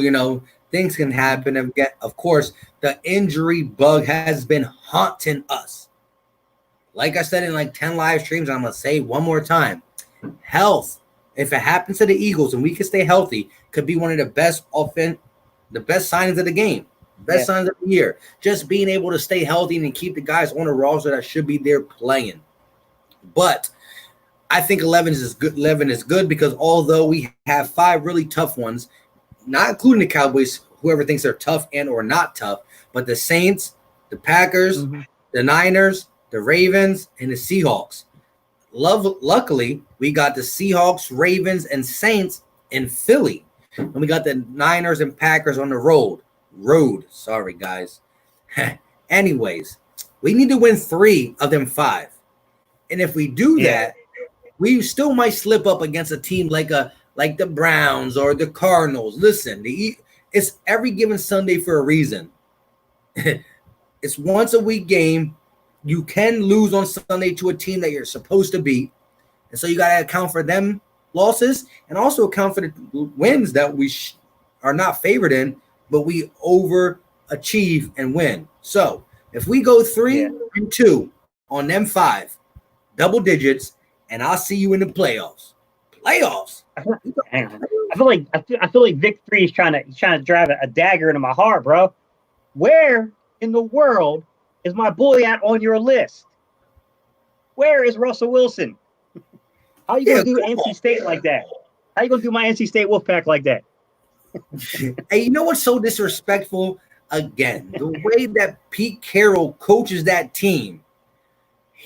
Russell Wilson continues to make special plays, continues to win games when it matters, but they're the most heaviest run team, and they trying to treat Russell like he's a game manager. Listen, they would have beat the Cowboys in the playoffs if they let Russell throw the ball on 1st and 2nd down. He only threw the ball on 3rd down. That's disgusting. It's disgusting. Yeah, he's a guy that if he got put in a different system, good luck trying to catch that kid's numbers, man. But you know what? At the same time, though, Mike, sometimes the running game, it can, you know what I'm saying? I think if you don't lose everybody, that's the thing. Troy Vincent, John Runyon, William Fuller. William Fuller, man, you went back to the refrigerator. Yeah, that's 90s right there, man. Those are good picks. But John Runyon, it's been so long ago. John Runyon, was he a free agent? I guess he was. It's been so long ago, guys. It's hard to remember that. Appreciate my guy. Always coming in with them big drop bombers. Question. question I have is how Carson ranked the 13th best quarterback behind Dak, Watson, Cousins, Ryan, and Jackson. They say it's because of durability, but Watson has missed more games than Carson Wentz. They're tripping. It's true. And I think what they're going to say about that is Watson missed all his games in a one sample size, got hurt, and hasn't got hurt since. I think they're kind of putting Wentz is he keeps getting hurt. But I saw a question in this chat saying, will Carson Wentz be healthy this season? I think so. And he was hard to project health. Yes, it's very hard. But I think he's proven that he knows if he gets hurt again, his name is going to go through the laundry and not come out clean. It's not. So he's going to protect himself. He's going to make sure he stays healthy unless some freak accident, illegal play, Jadeveon Clowney happens. I think he's going to stay healthy. With that being said, he played 16 games. I think he can. But yes, listen, Watson, very talented. I love him. I consider him right next to Carson Wentz. I still will put Carson Wentz up there a little bit more when I'm talking about the eye test. When I see when Carson Wentz was at his best, what he was able to do, and Deshaun Watson at his best, what he was able to do. Deshaun Watson is a very good player, but Carson Wentz, arm talent, arm strength, arm accuracy when he's on point is like no other. But Cousins, nope. Dak, yeah, nope. Cousins should not be even considered top 12. That's ridiculous to me. And Lamar Jackson. I don't think Cousins. Listen, you don't have to be a top 10 quarterback to win. But no. I'm sorry, Kirk Cousins is not top 12. He's not. Now I'll give Dak this. I would honestly. I probably would put Dak as a top 10 quarterback right now. I'm going to get to that. I'm going to get to you, Vic. I don't know, man. Like, I don't understand the basis of how they're rating these things because, like he's pointing out, there's been players who've been injured more, who are being put on these lists. They're acting like this kid is brittle, and he's not Sam Bradford. Like, I don't get it either, guys. I mean, that's one that I'm not too sure I'll ever quite understand. Vic, I was just messing with you, man. I was just messing with you. No. As you're messing with him, Russell Wilson is, to me, look, I got to honestly say, Patrick Mahomes right now is on another level. Maybe it's because he has Tyreek and Kelsey and Watkins. I give you a hot take just to really get Vic mad. Because I know Vic's been like, here go Gate City. You all ready? Yeah. Russell Wilson's better than Patrick Mahomes. Straightforward. He's better. Shots He's better. fired. I'm not saying Patrick Mahomes is a slouch. I'm saying Russell Wilson's the better quarterback. So look, you would take on your team to start your franchise. You don't know who your receivers are. You don't know who's blocking for you. You have to pick these guys after you pick your starting quarterback. You're taking Russell Wilson over Mahomes. Yeah. I've seen Russell Wilson play with nobody. I've never seen Mahomes do the same. Yo, let me see your arm sleeve. Let me see if you got a Russell Wilson tat on there real quick. I heart Russell. It's all love. It's all love. Look, look. My thing is like someone is like really adamant that they really prefer Mahomes over like. I'm calling. I mean, it's a coin toss to me. But honestly, like when you dive into some of the deeper analytics on those two players, look, dude. Simply put, Patrick Mahomes was 31st in the league when it comes into throwing into contested windows. He just doesn't throw into any contested windows. So how do we really, you know what I'm saying? Like, I don't know, man. I have difficulty, and it's not fair to the kid because how's it his fault? The front office, the coaching staff, the system, you know what I'm saying? Like, how's that his fault? But I just don't know. Listen. Yo, listen, we live right now, and I got you on speakerphone, my guy. What's going on, my guy? You gonna put me on Blizz ass, man. Hey, man, once again, man, hard work and dedication put me in a coma, man. Hey, bro, listen. Hey, bro, real quick, listen, because I'm talking to the chat and you. Hey, the hard work you do is much appreciated. Like you said on this channel many times, you turned your life around, and that's what you got from that. You got the hard work that pays off. And yes, sometimes you miss certain things because you working that you grinding, the real grind, the right grind, the better grind. I mean, all grinds are accepted, but certain grinds have consequences. And so listen, bro, we appreciate you. But listen, when you get yourself together, I sent you the link. Come on, look, at the end of the day, we're right around an hour, and the people were asking for you. You know why they ask for you? Because they love you. You know what I mean? But listen, coming, man. Let me get myself together. I'm coming, yo. Once again, man, I apologize. Your boy, the general will be there. All right, I got y'all. Let me get up. All right, yo, be easy, my guy. All right, man. We'll see you in a few. He coming. But see, at the end of the day, he was sleeping, so we had to call and wake him up. Much love. Charles trying to hurt me, bro. Wow, that's a hurt. That's a $5. That's all $5 that it hurts. But look, money well spent, he said. Hey, we all know that Russell Wilson was a target for the Philadelphia Eagles. Could you imagine? First of all, we get Russell Wilson, then we definitely don't get Carson Wentz. We all love Carson Wentz, but could you imagine Russell Wilson back when we picked up Nick Foles? Could you imagine? Yeah, I mean, it's tough to say, man. I mean, it's a preference. It's a preference, man. It's really, to me, it comes down to being like a preference here. I would, I just don't have enough. I know enough to say that Patrick Mahomes is clearly one of the top three. He's a top three quarterback. But when you get into the finer details of trying to elevate one guy above another in that top three, I just don't know, because of how good the team is around him. How do you differentiate? How do you know what I'm saying? Like, where do you look? Like, I can't look at him throwing into contested windows. I can't, you know what I'm saying? Like, he's gaining, his receivers are getting all kinds of separation. It's just tough, man.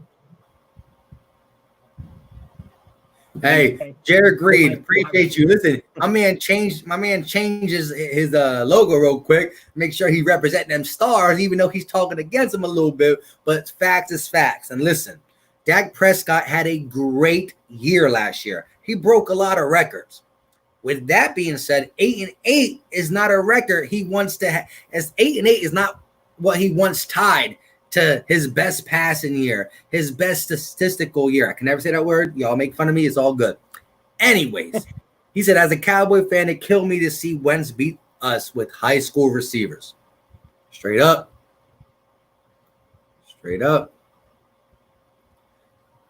But Jalen Williams, my guy, 50 grand, Gay City guy too. He said, fresh, right around the corner, still in bed.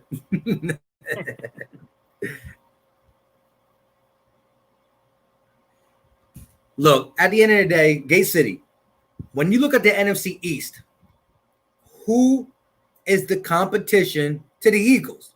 Do the Giants or Redskins shock you as a team that can really turn it around after the horrible years they had in the past?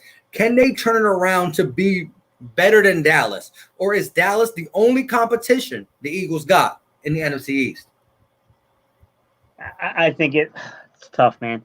I believe in the Giants' offense. I don't believe in their defense. Yep. I believe in the Redskins' defense, kind of. I don't believe in their secondary. But I don't believe in their offense. I think there's too many question marks. Dallas has a lot of offensive talent. I'm not gonna trip. I'm not even gonna sit there and try to sugarcoat hide from what the truth is, man. They got a very talented football team. They did lose some. They lost a key component there, man. You lose your offensive center, that's gonna hurt. Yes. Let's be straightforward. Losing a guy who's probably going to be a Hall of Famer. Like, that's a tough thing to lose. It's not like even a left tackle. Losing your left tackle sucks. Your center has responsibilities with calling out line checks and cover. You know what I mean? Like your center, not coverages, but running assignment. Your center has real, actual like responsibilities. I don't know, man. I feel like Dallas is one of those teams. Like they're either going to fall on their face or they're going to be really good this year. Yeah, there's no in between. Yeah. I don't think they're well. When you say fall on their face, is 8-8 falling on your face? Yeah, I think that is. For Dallas, that would be falling on your face, in my opinion. But yo, Young Easy 93, my guy, he been with me for a minute. He said, "So you think Patrick would be what? So you think Patrick would lead the beat up Eagles team to the playoffs from last year?" I don't know. I honestly don't know. So, that's a tough one. I will say this: Patrick Mahomes looks great with the eye test, but the eye test, he also got a lot of candy around him. Carson Wentz looked bad throughout last year in the Seattle game, in the Patriots game, but he also overcame something I don't believe a lot of quarterbacks can do. Drew Brees, take away Michael Thomas, all them guys. Nope. Take away Cooper, Gallup, and the guy who left. Yeah, Chris Kaufman. No one knows this, but I'll say this. I'm more confident that Russell Wilson could have won with our receivers than I am about Mahomes doing it. I think they both, like, I don't think you can rule either one out. They're both pretty exceptional athletes. I know that Russell could have made a run with them. What do you think about what Jalen Williams just said right here? What do you think about that statement? What about their secondary, Jalen? I mean, don't get me wrong. Their pass rush is going to be exceptional. And that's going to help the secondary out. But if teams hold on protection on them, I think they could be in trouble. I don't know, man. Like Darius Geis, if he's healthy, he's a good football player. That's a tough team, man. Terry McLaurin can play. He's I'll give Charles Smith this as an NC State fan. Listen, they got a guy on their team who was very good at NC State. But Kelvin Harmon, I've always questioned whether or not he can separate at the NFL level. He's a strong kid with strong hands. He doesn't get a lot of separation. Outside of that, they got Sims in the slot. They got Gandy Golden, who he's going to be a project, but he's a big physical kid. Who else they get? They got they signed, what was that running back's name, Mike? Who? What team? Remember the dude I was really big on. What team? He played with Memphis. He was like a running back / like receiver. Oh, Gibson. Antonio Gibson. Yeah, Antonio Gibson. Yeah, they got Antonio Gibson there. So I mean, and they got AGG. And they got AGG. Yeah, that's what I said. I said they got Gandy Golden. Oh, my bad. I was reading the comment. Yeah, but Gandy Golden's got like he's more of an experiment. Like, yeah, there's a lot you have to develop there. Now he's a big physical kid. I mean, hey, size and if the kid can get vertical. I mean, the dude's what? He's like 6'4", right? He's up there. Yeah, I mean, I can kind of see it, but I don't know, man. Daniel, man, this is now the NC State channel, bro. The chat just crazily jumped, but let me get this real quick. That's for you, Gay. Go ahead, do what you gotta do. Come on, bro. You gonna make me try to read this crap? I mean, I don't want to waste their chat discussing NC State. The only thing that could be worse is discussing Duke. Yeah, but also it's that $2 that moved into your account, so you gotta say it. Charles, bro, he be using his money well. That's why he puts them on my channel, so he makes sure I read them. I'm just kidding. All right. Where are we at, guys? He's really skipping it. I read it. I did read it. I read it. I'll read it again. I don't want to waste our chat time discussing NCST. I don't know who that is. All right. I'm mad. You mean NCSU? He said it's going to come down to the Eagles and Cowboys. The Giants and Redskins have too many holes. Yeah. That's my gut instinct, too. Bobby OMG, I appreciate you for just saying that. Yeah, at the end of the day, whoever's channel you're watching on, and those who are watching on Philly Fresh's channel, because I do believe it's some of you guys, hit that X button on the live chat, smash that like button, and come back in and chop it up with us. That's what we do over here. He said, W, have to see about the Redskins secondary. They have Darby now. Oh, look at this. Darby's, I don't know, man. Darby is a weird player, right? I've never seen a guy do everything right, but turn around and locate the football. I mean, it's incredible. It's the easiest thing. After all the things he did right, how he stayed with him, hand progression, going up and just the only thing was just like, yo, you did everything right. All technically sound. Just turn around and look at the ball. He said, fun fact, last 20 season, the Eagles playoffs 13 times, Dallas 5. Facts. Eagles be rocking. I appreciate you, my guy. Spitting them facts. That's what we love. 49ers will be their first true measure switch. Always, I love my guy, Murph Kenzo's comments. He says, subscribe or you smoke Reggie like Charles. He coming for you. He coming for you.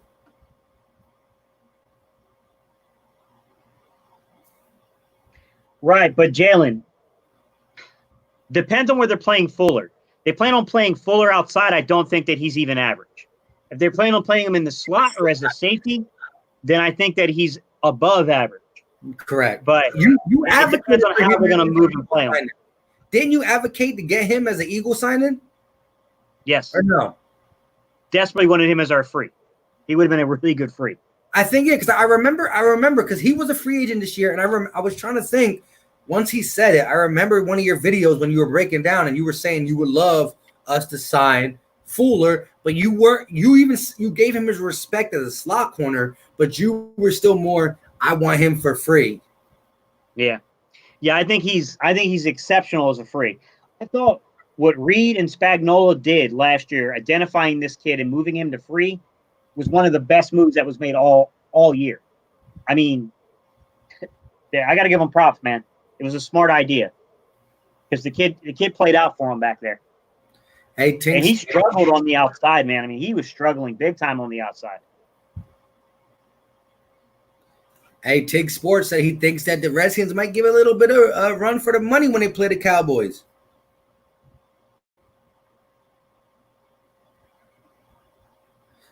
Waylon Sembley, what's going on? Listen, I think he has I think he started a Facebook group. I think he's one of the admins to a Facebook group called Eagle Fest. I believe he is. With that being said, go ahead and check it out. They're growing daily. Got good Eagles content on here. Listen, you can never join or like enough Facebook groups when it comes to the Philadelphia Eagles. Get your news 24/7, 365. Let's go. Check my man out, Waylon Sembley. Just type in as the groups, I think it's Eagle Fest with a lowercase e. I 100% agree with you, Gay City, but I'm not going to sleep on them. I don't know how they will play. I don't know how they will play them, but the pieces are there to be respectable team. What do you think about their offense, Jalen? While you take that, I'm going to have to, take a quick second out. So, go ahead. Gate City got it on lock. I'm going to take the, what do you call down, though? So, y'all, you can read the comments, I got you, man. So, Jalen, what do you think about their offense, though? Because, I mean, there's a lot of unknown there. I don't know how they're going to play, Haskins at quarterback. Like, who knows? Who really knows in that particular situation? The new coaching staff, you know what I mean? Like, new system, I don't know. Terry McLaurin, I think, is a really good football player. Then you look at guys like, I just don't know, Sims in the slot. He's okay. Antonio Gandy Golden, a lot of physical talent. Still got to be polished. You still got to have a lot of work. Darius Geis, can he stay healthy? Like, I just, their offensive line is a little suspect to me. I don't know, man. I don't know, guys. All right. To be honest, the Giants get owned by Dallas. Yeah, recently they have. It's true. Let's see. We need some more on your Facebook page. All right, Steven, I'll put some content up for you guys. Anthony Perry, the Redskins are a mystery. Yeah, I agree, man. They're a bit of a mystery. Bashir Randall. I think Chase, sorry, keeps jumping, guys. I think Chase will give every tackle and will give every offensive tackle. I got you, man. In the division, a run for their money. He'll be interesting to watch. He'll be really interesting to watch. That's all I'll say, man. Like, I don't know. You never know until they're on the field, but I can tell you his college film is about as impressive of a prospect as I've watched from the defensive end position. So, I mean, I think he's going to be pretty good personally. Sing a song. Damn, Murph. Had to switch over to Gate City's channel since he's holding it down like the stream. Appreciate you, Marcus. I don't think Chase hand movement is ready at the NFL level yet. Well, it's hard to say. Eagles be rocking because, college level, you can get away with stuff. We'll see. I mean, the other question is what's going on with the coaching staff there? I haven't really looked into Washington's position coaches. I'd have to really get a feel for their position coaches to get an idea about the fit, how good they are at developing talent, stuff like that. I will say this. I thought Carolina, and I don't know if they brought the same guys over, but I thought the Carolina defense did a pretty good job of taking guys that, maybe seemed like maybe they weren't going to make it in the NFL and doing a pretty good job developing them. So I guess we'll see there. Sing the fight song correctly. Superhero 18, Gate. I've got an interesting question for you. In general, why do NFL teams boards differ? Sometimes only a little or sometimes a lot. Like in-house example, Hurt second round, third, fourth round grade. So why do they grade guys at different? Sometimes it has to do with the regional scout. Sometimes Superhero 18. So it has to do with the regional scout, and then the regional scout will bring that up to basically the scout that's over everybody, and then they'll kind of come together with film and they'll make those assessments. Sometimes it's a scheme fit that can influence the actual value they give for for a player. So it might be that if they were running a different scheme, that player would be graded a lot higher on their board. But sometimes it's just a difference. It's a difference in opinion in the scouting itself. Sometimes guys might say, like, look, man, like, we know he can do X, Y, and Z thing really well. But you know what? When you look at the film and you see, A and B points, like, he's not playing, he's not doing those things very well. And when we look at advanced analytics on players in the league, you get into these weird arguments with guys. Scouting it's a really weird thing, man. It's not, I love the physical work of scouting. I would never want to work in a front office as a scout. It's a really, really weird, like, thing to do, man. There's so much variance. There's so much difference in belief. Some teams are overly dependent upon analytics, not so much the film. Other teams are probably a little too, overly reliant on what they're seeing in film and not really breaking down the analytics and paying close enough attention to level of competition and things like that. I mean, we even saw the Eagles. The Eagles made this mistake when they talked about overly valuing production in college. Like, doesn't matter if the film showed when the guy got his opportunities, if he played well or not. They were overly valuing, like, guys who had a lot of production in college, and it came back to haunt them.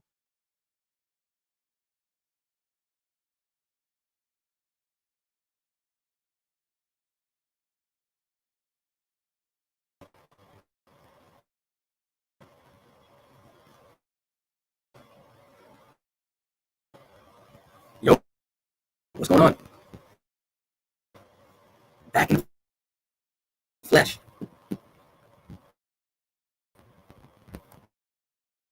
What happened to these thing?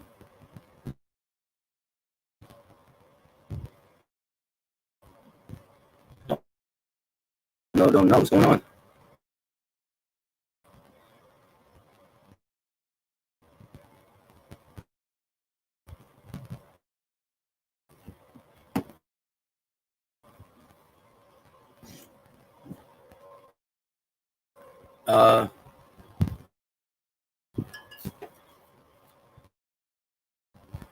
What's going on? So, is it really choppy? I don't know what just happened. Gay City got kicked out too. Hold up, wait a minute. What is going on? Let me see. Am I good or no? Let me know. I need to chat right now. Let me know. Are we good now? We see each other? Sway. Are we good?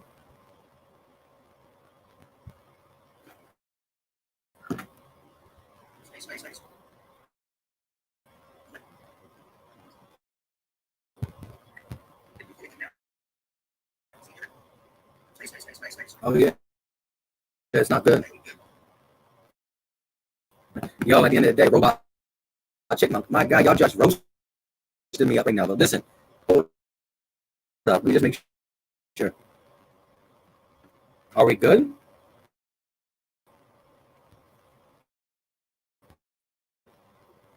Yes, City, bye. All right, guys. Sorry about that.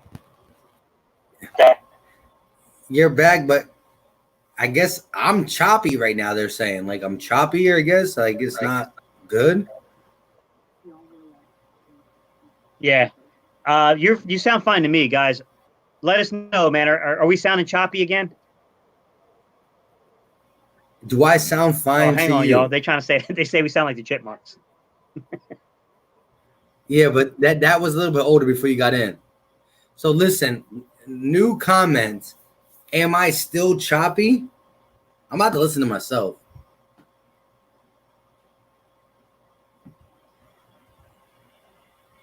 Do I sound fine? Hang on, y'all. They say we sound like the Chipmunks. All right, we back. Everybody can hear us good? That was a little bit older before you. All right, so let's get back to business. Where did you leave off, Gate City? I don't even know because it froze up on me. Guys, where did I leave off when I was talking? Because I don't even know how far it froze on me. All right, so listen. Let somebody in the chat, one of the realest of the real, let Gate City know where he left off so we can get this conversation started back up. Appreciate you. Everybody's saying you're good, but now Jose Sanchez says we're bad. Wonderlic scores. That's where we left off. You're funny, man. You're funny, Vic. Here you go. I'm in Hey, victory. Vic, Always if with you guys that. Want us to, hey Vic, if you want us to, we can make an entire episode one day if y'all want. If y'all want Wonderlic scores and like doing those comparisons and talking about it, we can do that. I think, me personally, I think it's a really fascinating topic. Mike's probably like, dude, nobody wants to know about no employment aptitude test. Especially when you got guys who are not even playing in the league, being the brightest of the brights. Yeah. This guy is bright. He a punter. You know what I mean? Like, this guy knows football, but he kicks the ball for a living. That's it. Yeah. His brain don't need to think. His foot needs to. You know what I mean? Oh, scouting. Talking about scouting. My bad, man. All right, scouting.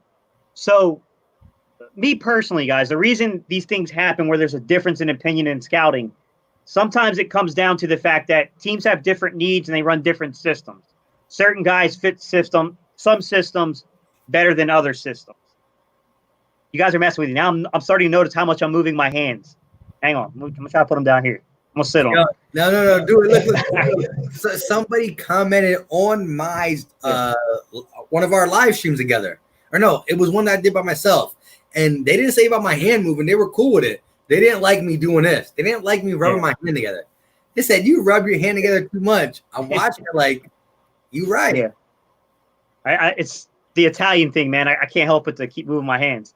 Yeah, you gotta do. I'm like this. So, guys, when you scout a player, the reason like New England can have a player, rated somewhere in here, Eagles can have a player rated somewhere in here, comes down to me a couple of factors. Number one, scheme fit, right? So scheme fit, if the guy's not a good fit in my scheme, I'm going to have him rated lower. But the other part is when you're talking about the evaluation of what you believe other teams value them, right? Because more than anything, this is about where you believe other teams will select the guy as well. So that plays a pretty big role in it. There are all kinds of internal fighting, guys, when it comes to this. I'm doing it again, ain't I? No, just talk about there are all kinds of kinds of internal debates when it comes to scouting.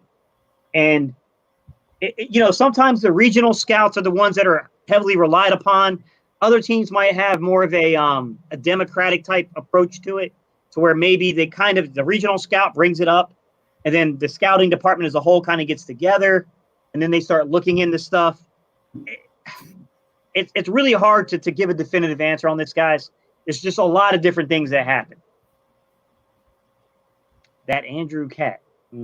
Yeah, he said he's gonna time him out every time he comes back. So I'm curious to know what is Andrew doing. That's crazy, because at the end of the day, I'm more on that Philly 500 thing. If somebody's gonna talk about he's trying to attack Philly Fresh. Oh, he did? Yeah. Oh yeah, get him out of here. Get him out of here. Get him out of here. And if you're subscribed to me, Andrew, and you attack my guy Philly Fresh, unsub.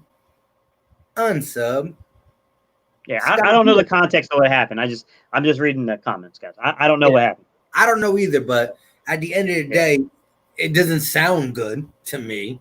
A guy who respects and loves the man named Philly Fresh is my guy. You know what I mean? Off YouTube, on YouTube, we good.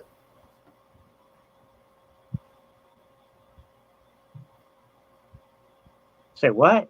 He said something like that. Oh, he said Fresh was out looting. Yep, get up out of here. See ya. Beat it by. You might like what I say when it comes to the Eagles, but it's over. I don't want to hear it. Yeah.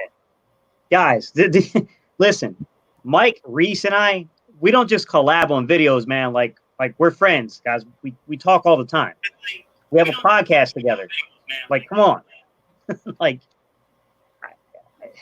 I don't know, man. I don't know. Yeah, look, at the end of the day, here's the thing. The guy who said that sees me, and I'm half Puerto Rican, half white. But, I mean, my skin color shows I'm pretty much as light as Gate City. You know what I mean? I might have a beard. I'm as light as Gate City. And we both on the camera looking white, right?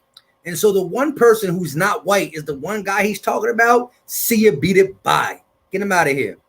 I'm done. Jalen, episode 2, it's coming out. I'm going to try to have it out by Tuesday at the latest, but I'll update everyone if I can get it out Monday.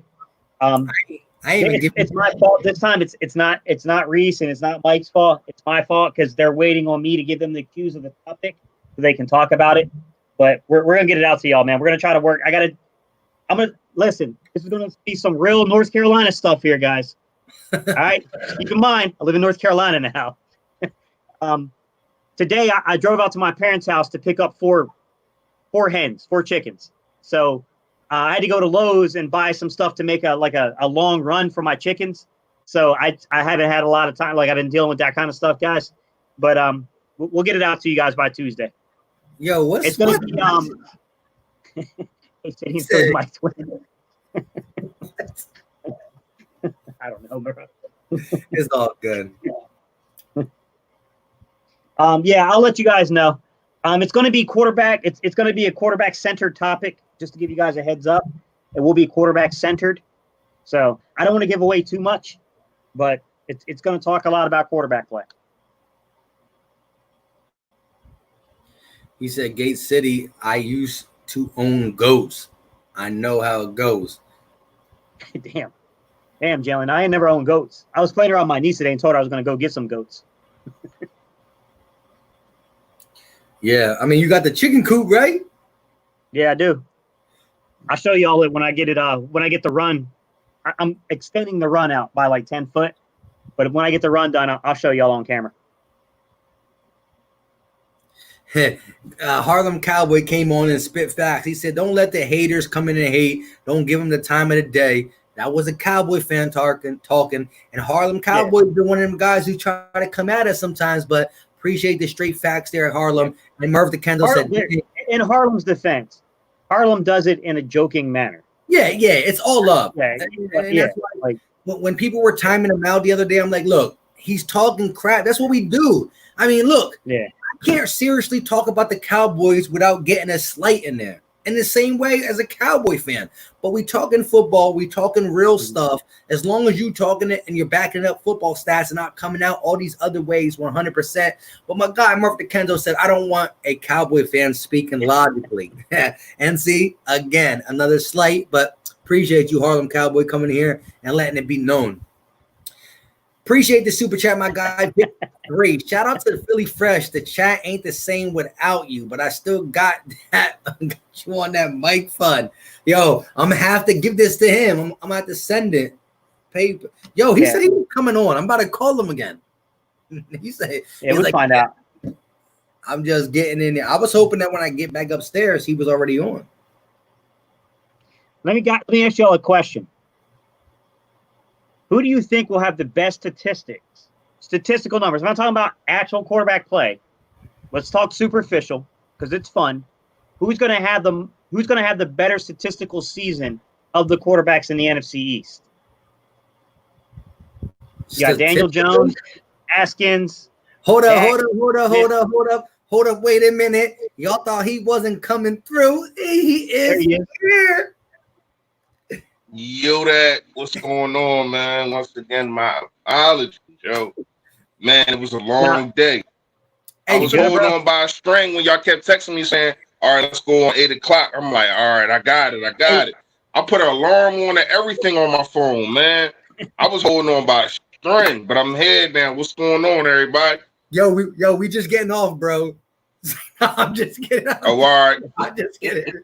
Hey, Philly Fresh, though. Look, it's funny because, look, when I had checked your stream to make sure like everything was going good with your channel, and I clicked on it and I went to live chat. This was at 6 o'clock before the live started, and I saw you said sorry about going on later and stuff. That's when I hit us up in the group text talking about did y'all want to go on earlier? Maybe I can do that. And you said, huh?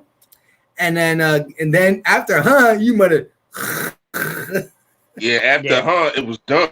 Yeah, I mean, like it was over, man. I had posted a video, I want to say like 2 hours ago.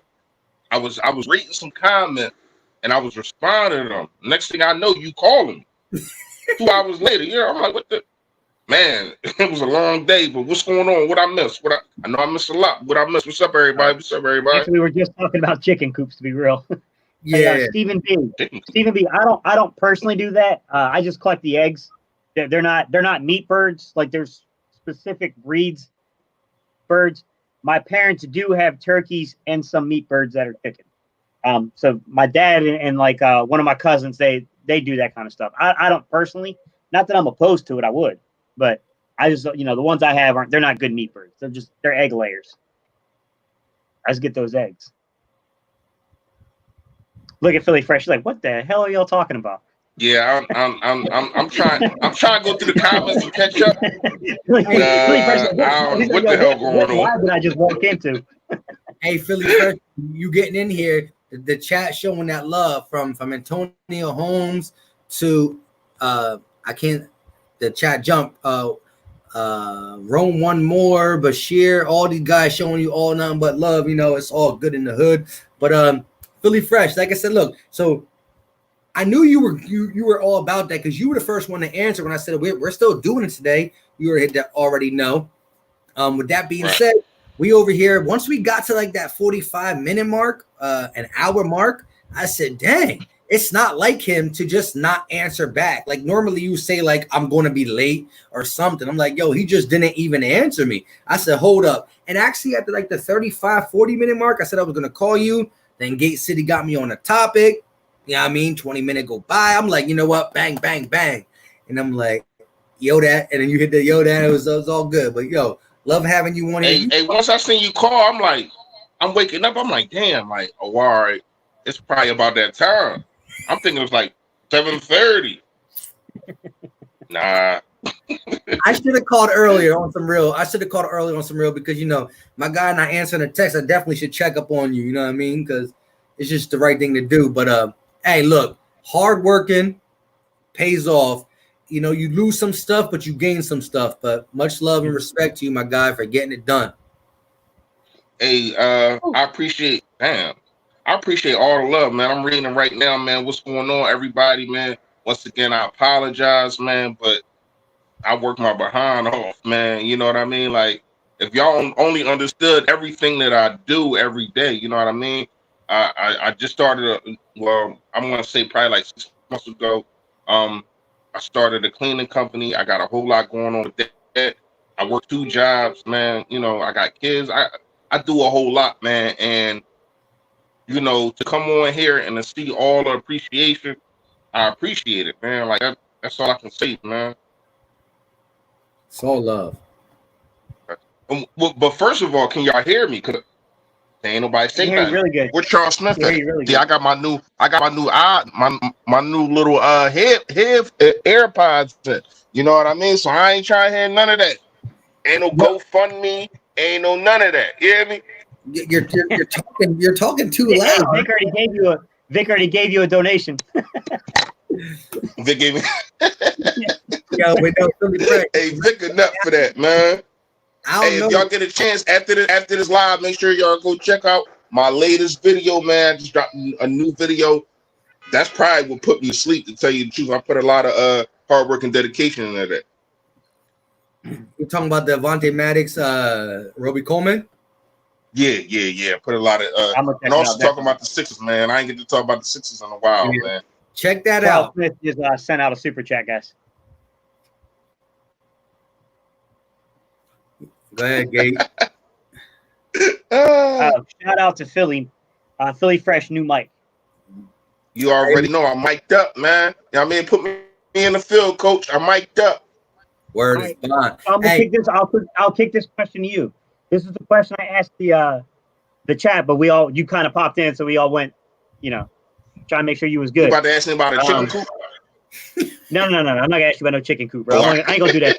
I ain't gonna do that. I'm about to say I don't know nothing about no chicken. So I'm gonna get popped. You hear me? So I don't know. You hear me? Nah, I'm not gonna ask you nothing like that. All right, so go ahead. This was the question I asked everybody. Superficial stats. Okay, we're not going deep dive. Who's the better player? None of that stuff. Superficial stats. Who will have the best stat line in the NFC East among the quarterbacks? Daniel Jones, Carson Wentz, Dak Prescott, Dwayne Haskins. What you think? You said say it one more time. Hey, Nate definitely. I just checked the DM. Nate definitely DM me, man. He definitely did. But say it one more time. One more time. All right, I got you. So superficial only, right? So no deep analytics, no best player. Who's going to have the best stats without digging in any deeper? Just best stats. Dak, Carson, Daniel Jones, or Dwayne Haskins? Are you talking about touchdowns? Or are you talking about yards, or just overall? Overall stats for the season. Nothing deep. No deep, just yards, touchdowns, intercept. You know what I'm saying? Just the surface level stuff. I hate to say it, but it's Dak Prescott. Because once again, he's going to be playing catch up. He's like it's going to be empty calorie. You know what I mean? It's going to be just eating for nothing. You know what I mean? He's going to be obese. He's going to be greedy because he's going to be trailing. A lot of things ain't going to mean a lot. Shout out y'all. A lot of yards that he's going to get and probably touchdowns is going to be because he's going to be trailing. And I'm going to tell you why. Because their secondary is going to get barbecue chicken. Everybody want to talk about, and I can't believe, I don't know if y'all talked about it. A lot of people having us as around 15th and 14th best in the league, and they're having like the Cowboys at number 8. A lot of people are forgetting that they don't have a secondary. And even when they supposedly had a good defense coming into the year last year, they still got barbecue chicken. So now you lose a guy like Byron Scott. You lose dudes. You don't have a safety. Jones. What I say? You said Byron Scott. The coach. Hey, man, players messed up, man. And I'm a player. I just woke up. So it's all good. I might mess up a little bit, but here we go. You mic'd up. Hey man, just keep drinking your Heineken, all right? Let me finish. You the man. The general is here, all right? No, but for real, yeah, I feel as though Dak will have better stats, but Carson will have more meaningful stats. You know what I mean? You know, Dak did not have a game-winning drive last year. If he would have had one game winning drive, he probably would have won the division. You know what I mean? With all that talent, with Zeke Elliott behind him, with a good offensive line. No, I mean, great. According to going into the season, that they were saying a great offensive line, and that's another thing. Him not having Frederick,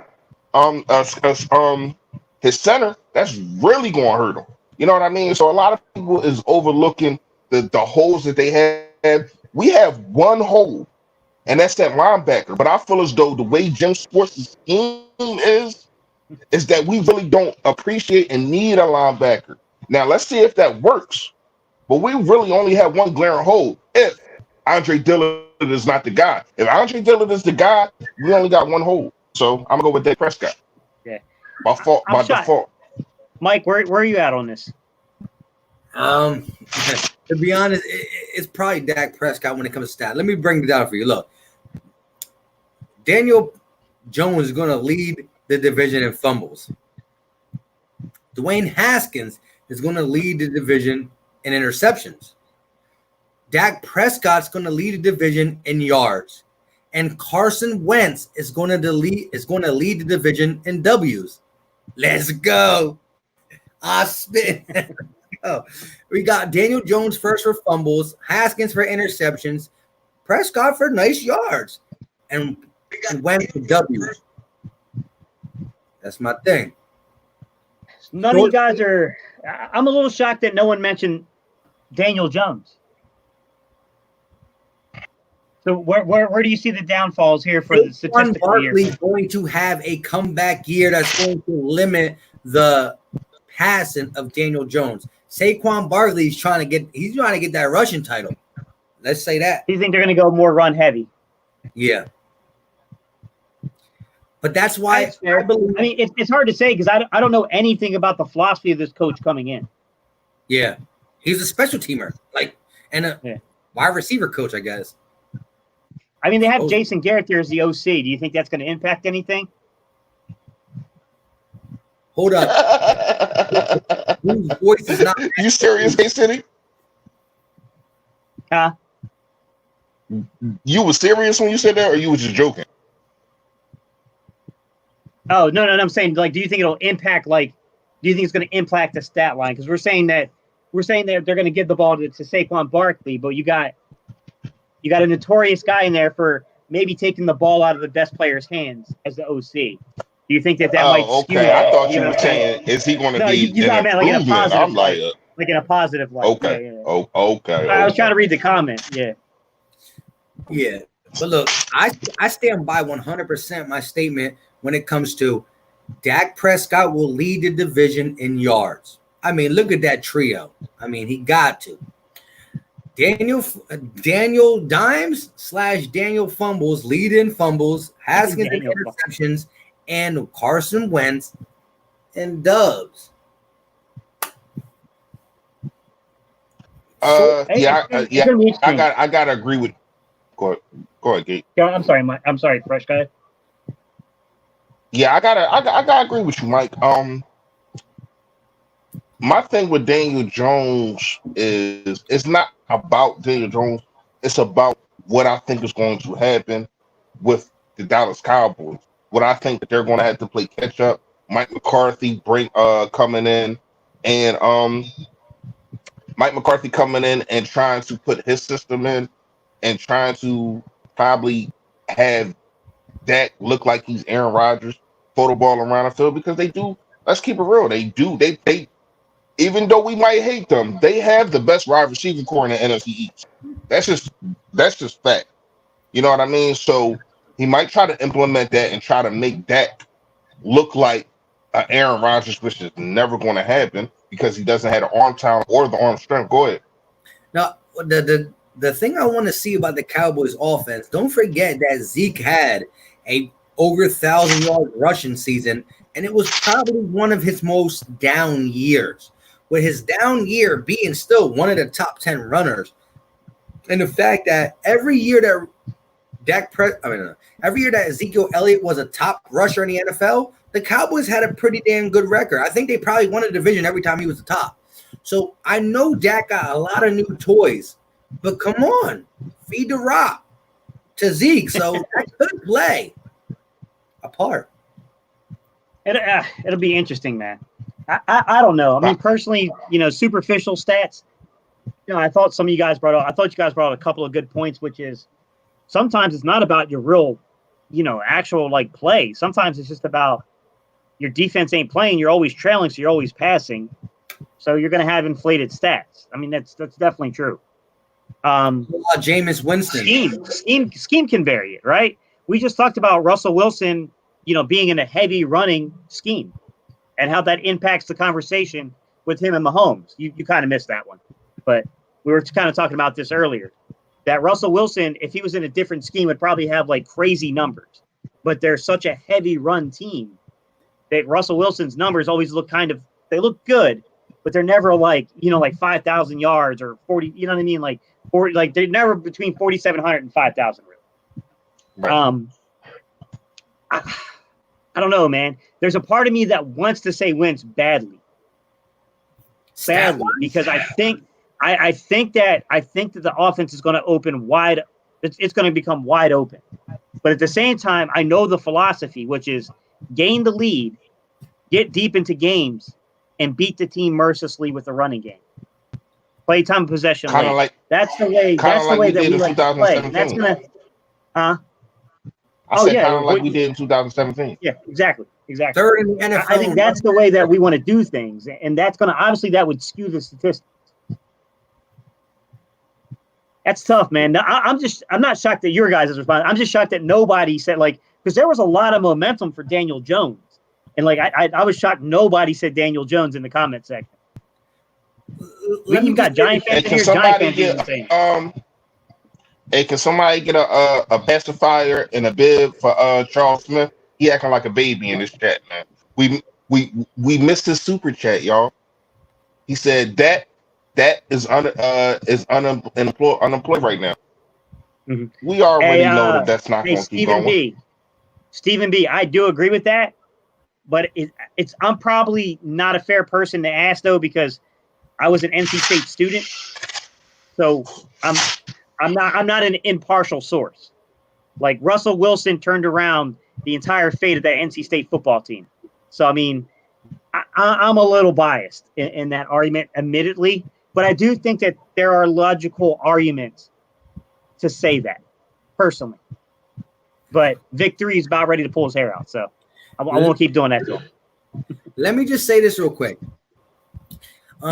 Carson Wentz, as you talked about, you believe that Carson Wentz has a chance of doing it, and I do too, in a sense that, again, if you look at this offense, Marty Morningway, he's Doug Peterson. They want to pass the ball. I believe to get back to winning football games the way we did in 2017, we got to balance the run attack.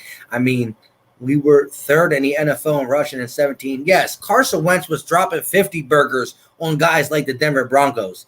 We were throwing touchdowns, but we also were third in the NFL in rushing as a team. We didn't have a leading rusher because of the Blunt, J.E. Clement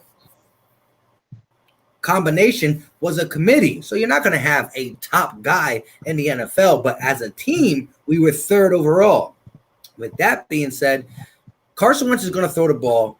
He's done it. He has 50 pass attempts in multiple games. Now, as long as we stay healthy, he got tools. Maybe the tools are not as good as Dak Prescott, but that's where it happens.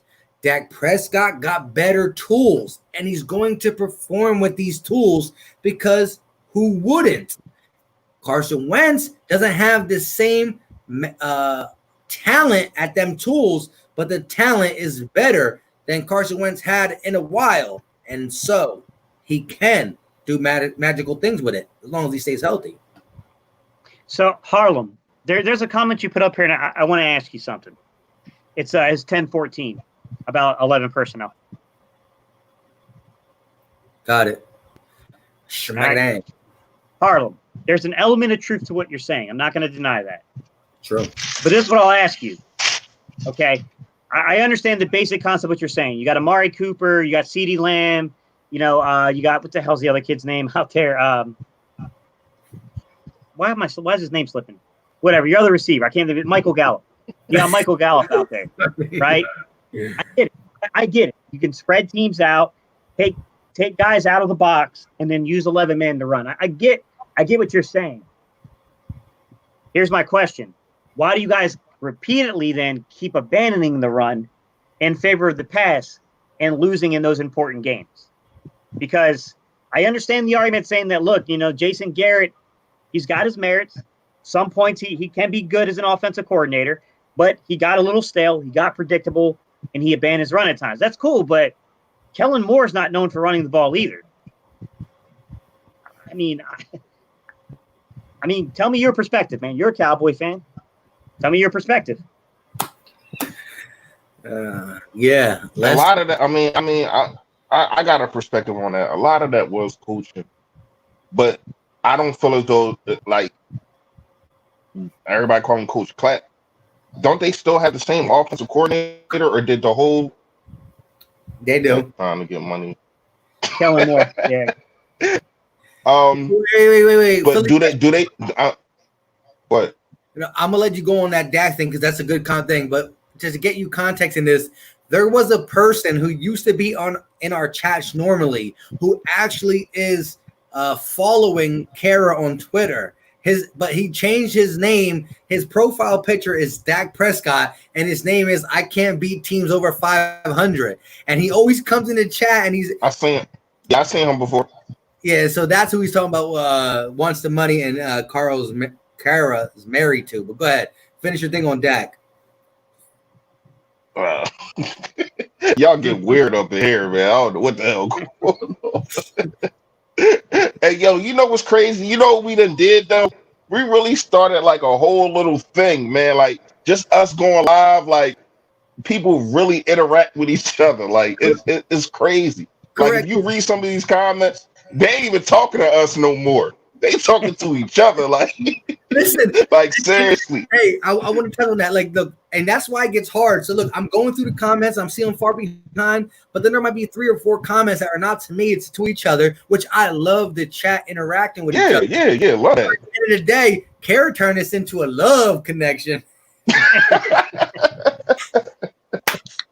Hey, y'all gonna have Kara's husband come on this joint and snap on all of y'all, man. Right? Seriously.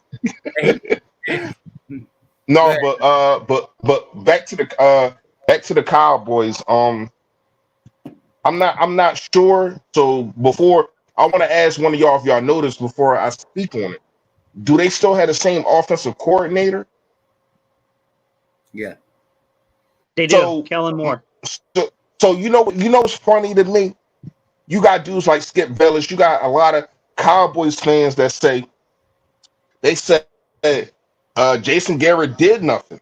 So if Jason Garrett did nothing, that means your offensive coordinator was running these plays, calling these plays, and all that kind of stuff. So even though y'all had Mike McCarthy, who I feel as though prospered off of Aaron Rodgers and having a great season, that's why they won a Super Bowl. That's why they was the 6th seed and went on that crazy run and won the Super Bowl. What's really going to change? Especially if you got Jerry Jones. If you still have Jerry Jones as your general manager, your president, your owner, and calling all the shots, and you got a guy that basically, if I'm coaching, I have to worry about what player and how I talk to them and what I say to them, and if I can bench them if they do the wrong thing, because they're gonna go running the daddy. You know what I mean? So things have not been changing for them just because they got a new head coach. That's true. All right. So they're saying that I saw one, Smith Harlem. I won't put that on you because I know that wasn't your comment. This happens when you get ignored. We talk to each other. Yo, appreciate the super chat, my guy, real quick. But yeah, we try, but y'all be just like dink, dink. You know what I mean? Rough. Go ahead, Gate. So somebody popped in and they were saying about, and they weren't referring to us because we didn't make the comment, but they were saying about like, oh, well, it's going to be the same playbook. That playbook lent you 8-8 in a losing season, basically. You call it 500, but You lost the division. You lost your season. Look. No one knows until the season starts. Sean Smith, I don't buy it. I don't buy McCarthy's going to play a backseat role to this. I don't buy it. I don't buy it at all. I'm not saying they're going to abandon concepts.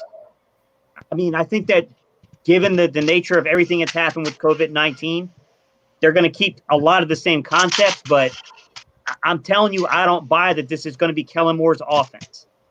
I think they're going to use a lot of the concepts Kellen Moore had, but it's going to be a Mike McCarthy's making.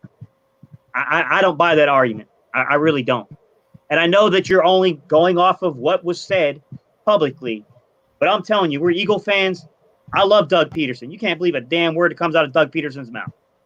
You're right. Not at all. Not at all. Man, but real fast, he did it again, Gate City. You hear me?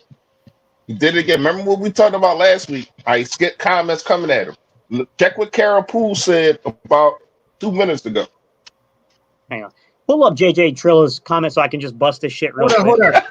All right, I'll pull it up. But let me just say this, though. I put up her saying she hates me. Like, come on now. Like, I put him up. Well, I wasn't. Oh, excuse me. I'm new to the chat. I wasn't there for that. I put it up like 2 minutes ago. Anyways. I ain't see that. Yeah, because you're drinking your juice. This thing good, too. Where's JJ Trilla's comment? Man, it's the same dumbass comment about the 7-20 record shit. All right, I got you. I got you. Hey, JJ Trilla, I'm just going to tell you real quick how I know this. You don't do any research where you talk. Wentz has played 30 teams. Do your math again. Do your math again, bro. Wentz has played 30 teams with a winning record. How the hell could it be 7-20? You dumbass.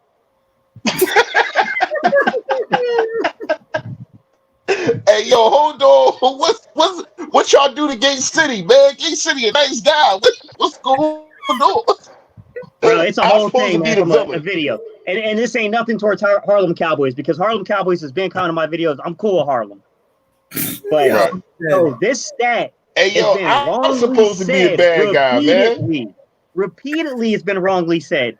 When it takes 5 minutes to do the research and can see right away Wentz has played 30 teams with a winning record. Makes no sense. It makes no sense. Right. Like, that's wild. By the way, let's talk. All I know is Dak went 0-5 against top 10 defenses last year. Carson Wentz went 3-2. If he wins one of them games, they win the division. So let's talk about Dre Trilla. Yo, you know what's funny though about Jay Trilla on the road? Like I try not to pay attention to him, but yo, the other day I forgot if it was a live stream it was a live stream by myself. This man came in and commented. Then he went to his other channel and commented. He had like 3 channels. Hey, listen, he don't even listen. People done give him so much smoke on my page. He don't even comment on my videos no more, yo. People done gave him all type of smoke. Yeah. Yo, but yo, it's funny though. Gacy was like, Gacy's like, you know what? Pull that up. Pull it up. He said, pull it up. I'm done. It's good. It's all love. And at the end of the day, look, football is a competitive sport. And I respect all Cowboy fans who come in here and rep their cowboyness and say, you know what? I don't like the Eagles. Yeah. But say the stuff that's true to the Eagles. Say the stuff that's true to the Cowboys. Don't spit don't be like, yo, the Cowboys have been legit contenders. Because guess what? You know, at the end of the day, we know. Okay, the Eagles got 1 Super Bowl. Y'all got like 5. All right, cool. But for anybody in here, my viewers are normally between the age of 25 and 30. Y'all ain't see much. Y'all ain't see much rooting because look, you could have been 4 years old. You could have had a Cowboy shirt on, but you weren't watching the games at 4 or 5. You might have started watching them at maybe 8, 9, 10. And with that being said, my career at 29, 30 years old as an Eagle fan, I saw the ups and the downs, but I've seen some Super Bowls. You asked your family about how it was to live in the moment. I know that question wasn't for me, but I will credit you. You are correct. When the stat I heard was they were arguing about lost fumbles. I don't know. I never said that. Personally, I didn't look into it. Like I said, I'm not saying you do. I'm just saying I'll answer for it. I'm not going to sit here and act like Carson Wentz doesn't have an issue fumbling the ball. He does. He does. Like we're not going to deny that. Like trying to deny that is just being delusional. But see, you know what I mean? I'm not going to deny it. Hold on, real fast, Gay City, because it's coming at me, man. And I'm not going to let this just slide. Harlem, I never said, and all three of us have said Carson Wentz has a problem fumbling the football. I never said he had more fumbles than Dak Prescott. What I said is he has more interceptions and played less games than Carson Wentz, meaning Dak Prescott. Come on, man. Do not. I sit up here and I give facts. I don't say things unless I do my research, because that's not a due diligence to y'all. I'm not going to sit up here and just shoot from the hip. You know what I mean? I'm going to sit up here and I'm going to do my due diligence on giving y'all facts, because that's the kind of person that I am. So don't. He might be confusing you with someone else. Hey, Harlem, I know what you're referencing. I heard somebody say it too. I don't think it was Philly Fresh, honestly. I don't think it was. You got to understand, man. There's a lot of dudes make content. All he's asking you is keep it true to his content. I mean, hey, let me say this. Then I mean, like my thing is like you got to provide like what's the video, what's the timestamp, like because people do that a lot to me too, man. Where they make things up that I didn't actually say. I'm like what? Like go back and look at the timestamp and show me it. I get what you're saying, Gay City. I'm telling you like this. I ain't say it. I never said nothing about him fumbling, because I feel as though that's just Achilles' heel. He has a problem with that. What I did say was it's a difference when he fumbles and when Dak Prescott fumbles. Because when Carson Wentz fumbles, it's because everybody's around the line of scrimmage, because can't nobody go downfield and can't nobody get separation. So instead of having just your linebacker core around a line of scrimmage, you still got your cornerbacks, you still got a lot of dudes, and everything is congested. And he's still trying to find dudes that's going to be able. Now here's another problem that he does that I think that he can do more is trust your guys and throw them open instead of making sure that they get open. You know what I mean? Throw it to a spot to where though they can catch it. Carson Wentz can do that, but he doesn't trust his receivers, because when he does do that, they drop the damn ball. Now I said that I never ever said that Dak Prescott got more fumbles than Carson Wentz, man. Real quick on the comment. Hey, he had another one too, man. Let me take it wasn't towards Fresh. It was hang on. Let me take care of this one real quick. He said, Mike, I was born in 78. I was there for three of the bowls, homie. Look, I respect that. Look, at the end of the day, I speak to a lot of people in my life. The position I am at work, I control a group of men and women. And so I got all ages from 18 wanting a job to 55 who work for me or work with me as my group. I'm a supervisor. But anyways, I'm a 29-year-old who has a lot of friends who are 25 and 32. With that being said, my people who I stick with, who I talk to, and again, the Cowboys fans are all over the world. They're America's team. So I know a couple Cowboy fans, and we go at it. But at the end of the day, you watch sports to witness something beautiful.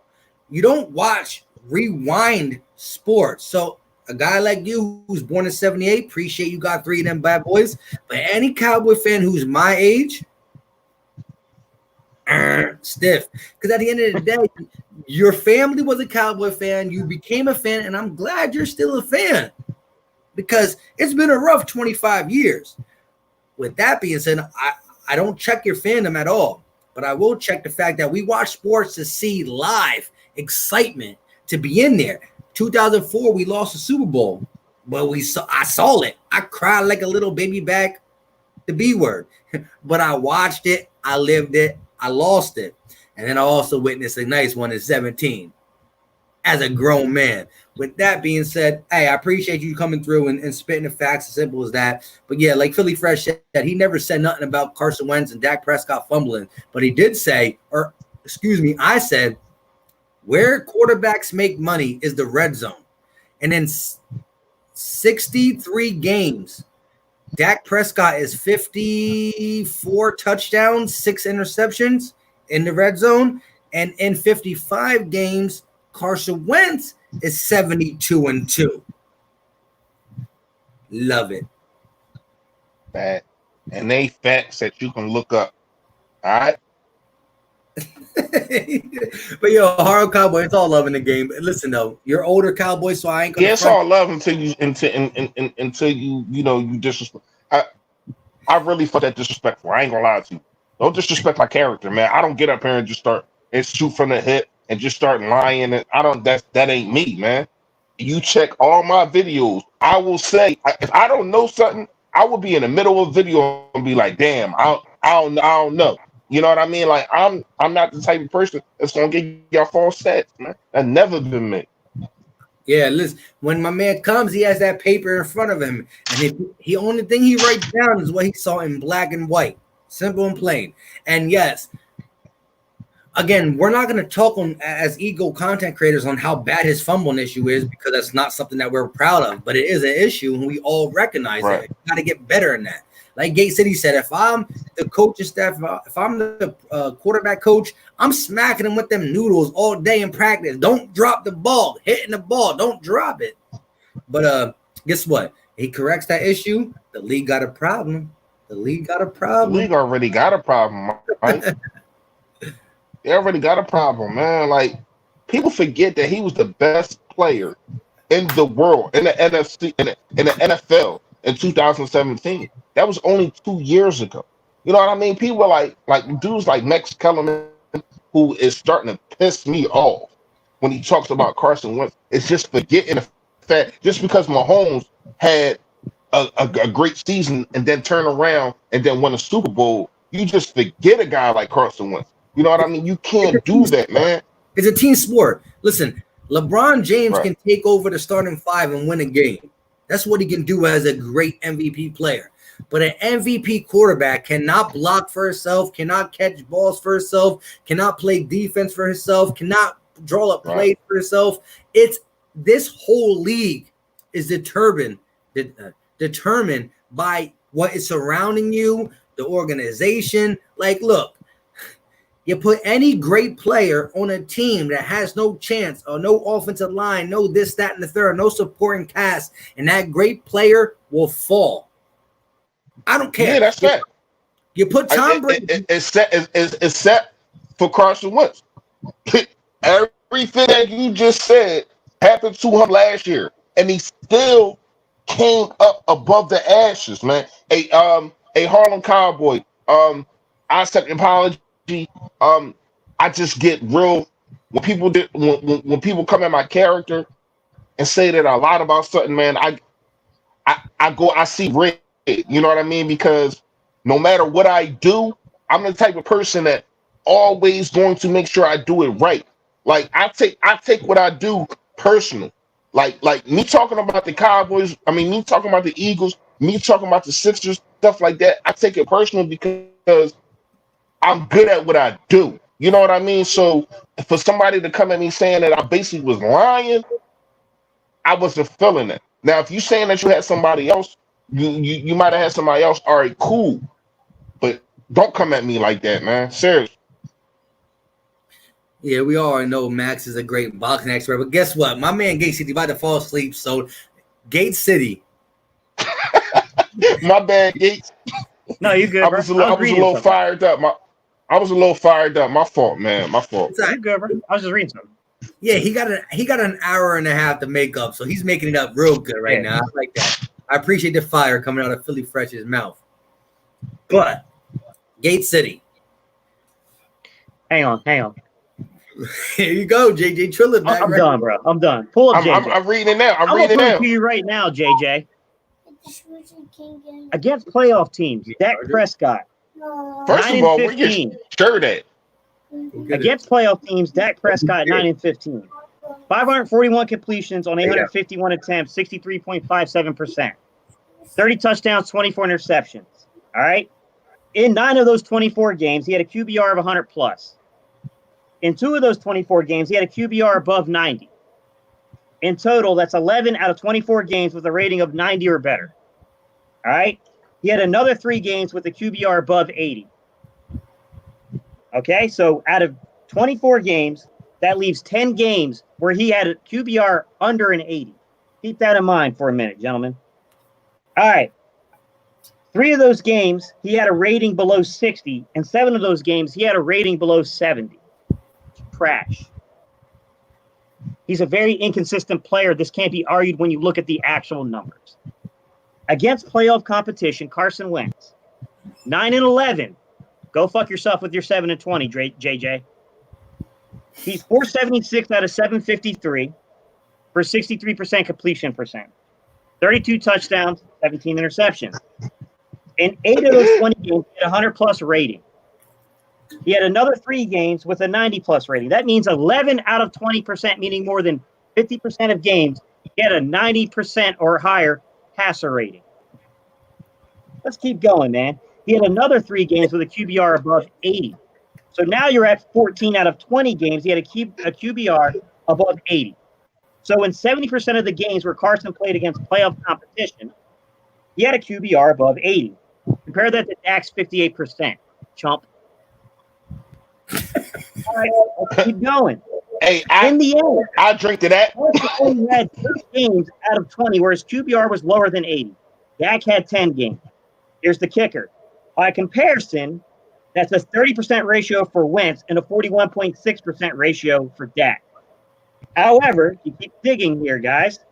The cutoff point for respectability is a QBR of 70 or better.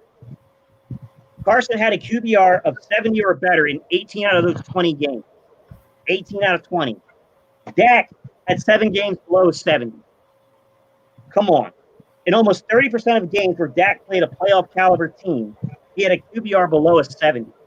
In comparison, Carson Wentz only had that happen 10% of the time. Your boy eats up on cupcakes. He can't play.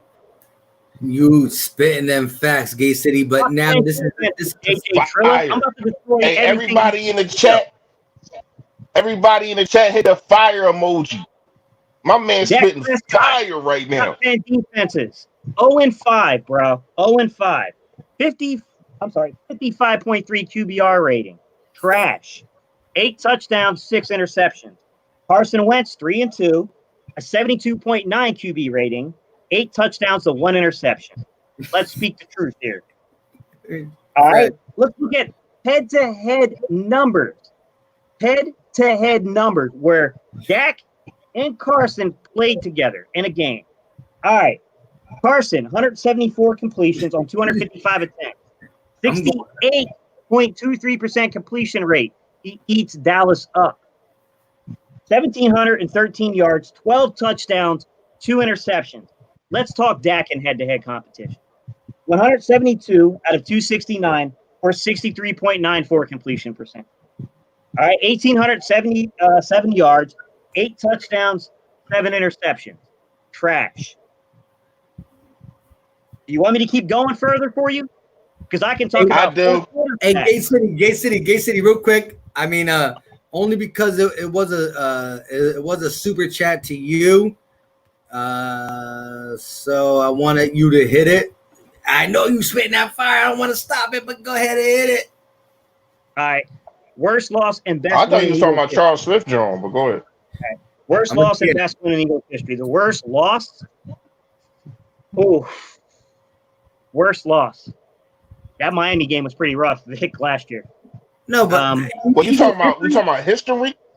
I'll say the worst loss that I experienced personally. My personal experience for the worst loss. Man, it was that Carolina NFC Championship game. Oh, where their quarterbacks were mugging us. They were mugging us. Ricky Manning Jr. Yeah. They were mugging us, man, and we just couldn't complete a pass. Losing the Super Bowl to the Patriots is up there. Yeah, best win is winning the Super Bowl against the Patriots. Yeah, I was gonna say my worst loss. Wait, mine's super quick.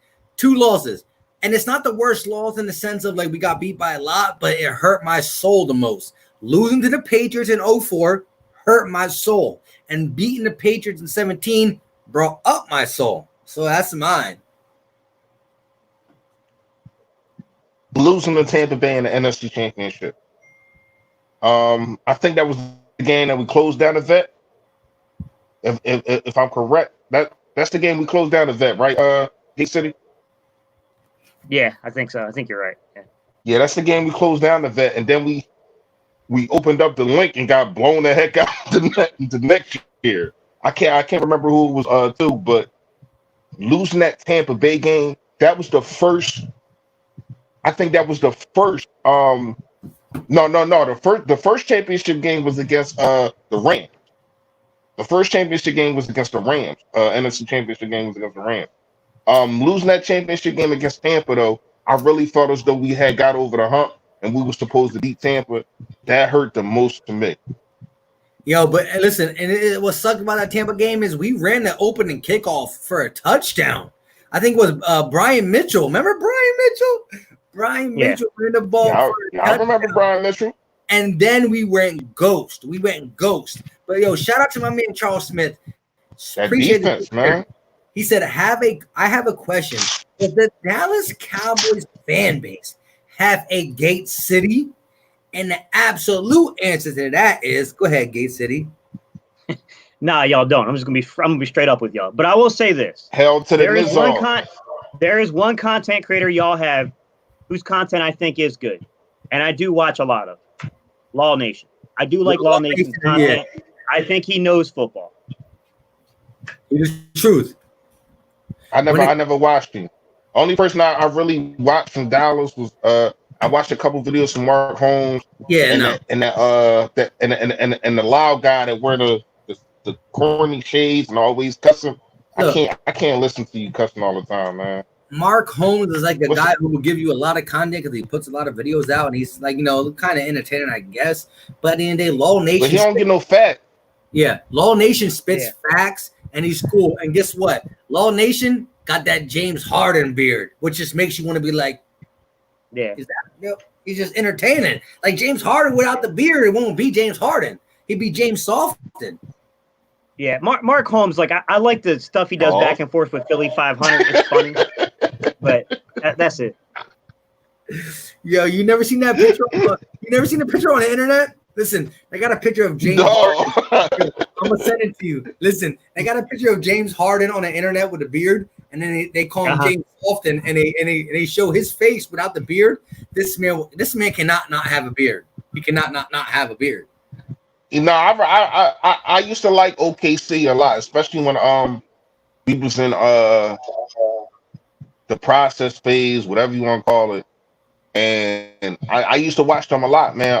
Especially I was in jail at the time when they went to the finals. I lost a lot of soups and candy and stuff betting on them to beat LeBron and them in the finals, man. So I remember Harden before he had the beard. I really do. Yeah. First of all, he had the beard in OKC. No, but not like it was. I know, not like it was. He still had facial hair. I'm saying this guy is clean shaven in the picture. I'm gonna send it to you. What? No, I seen him before. I seen him before. You know what's crazy? He got like a person to mention him. I haven't watched him personally. I'd have to ask these guys. Who? Vacha Lombardi. Have you guys watched any of his I haven't watched him personally, but he's the second person who's mentioned him to me. I don't know him, but someone else basically said the same thing, that he's pretty good. I don't know him personally. No, I never. Yeah, I told y'all they the only two people that I know, and I can't remember the guy that I was just talking about with the shades. Matter of fact, the guy that tried to come at you, Mike. Oh, that's Giants. That's Cop Pizzle. Oh. Yeah, he not Dallas. He's seemed like a Dallas fan to me. Cold hater. Yeah, they all the same, right? Wrap up all them in the same bag. Hey, yo, Philly. None of them have been none of them have been as bad as him though, bro. He went personal. These guys have never really gotten personal.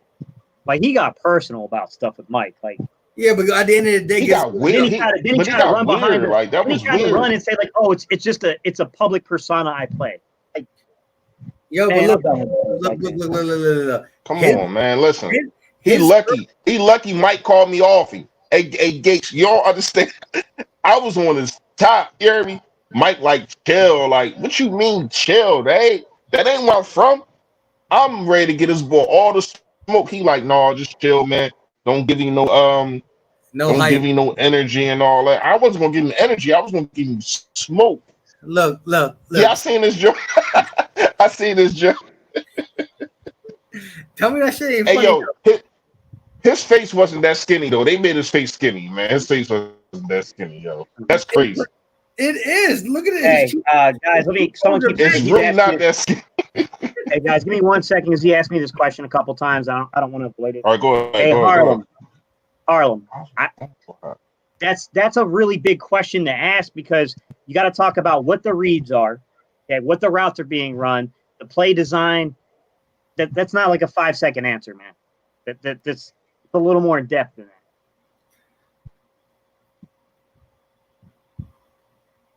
Yeah. Wait, what is he asking you? He's asking about the pocket presence of Wentz and Dak. Yeah. And like I said, if you're talking about pocket passing, like there's a lot that goes into that. You're talking about read progressions. You're talking about, play design. You're talking about what the concept of the scheme is. You got a half field read. You got a full field read. Like there's just a lot that goes in that. Like I'd have to really pay attention to the defenses that you're playing. What kind of defensive alignment did they have? What was the play drawn up? How are they trying to attack? All that kind of stuff. It's harder to do than I couldn't give you anything that would be substantial in 5 seconds. Yeah, but look, at the end of the day, I honestly think Dak Prescott is pretty. He's a franchise. He's a good quarterback. He's a franchise. He's an average quarterback. Boy, Fresh does not like him. Boy, Fresh is not like that. I think he's a little bit more than franchise. It's average. I mean, I'm not gonna say I don't like that. First of all, let me tell y'all something. I really root for that because I'm just gonna keep it real with y'all. He's a black quarterback. You know what I mean? So I root for that, but not against like the Cow. I mean, not against our Eagles or nothing like that. But I want him to get paid for 2 reasons: because he's a black quarterback, and I want Jerry Jones to give him all that money so they can't pay nobody else. But I really don't. It's not that I don't like that. I just think he's an average quarterback. I think that there's 15 quarterbacks in the league that's better than Dak Prescott. That's just my personal opinion. Because question. What?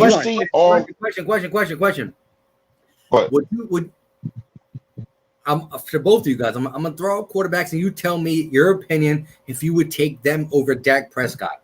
Kirk Cousins. Okay. No, yeah. Dak. I got now hold on. What team are we talking about? No, just Kirk Cousins, how he played with the Vikings, his demeanor, his style. Would you take Kirk Cousins? Now again, you got this. It's a hard question because listen, Kirk Cousins. It's about fit with them too. Yeah, but look, if I'm talking about Kirk Cousins on the Dallas squad. What I'm saying is though, you can argue different ways. Okay, look, because you can say if Kirk Cousins was on the Dallas Cowboys squad with Ezekiel Elliott and these receivers, he would be better. But we're not going to argue it that way. We're going to only argue it what you saw from Kirk Cousins in his career and what you saw Dak Prescott in his career. Gate City says no. You say yes. I'm saying Kirk Cousins. It's the first one. I say no. I say no. All right.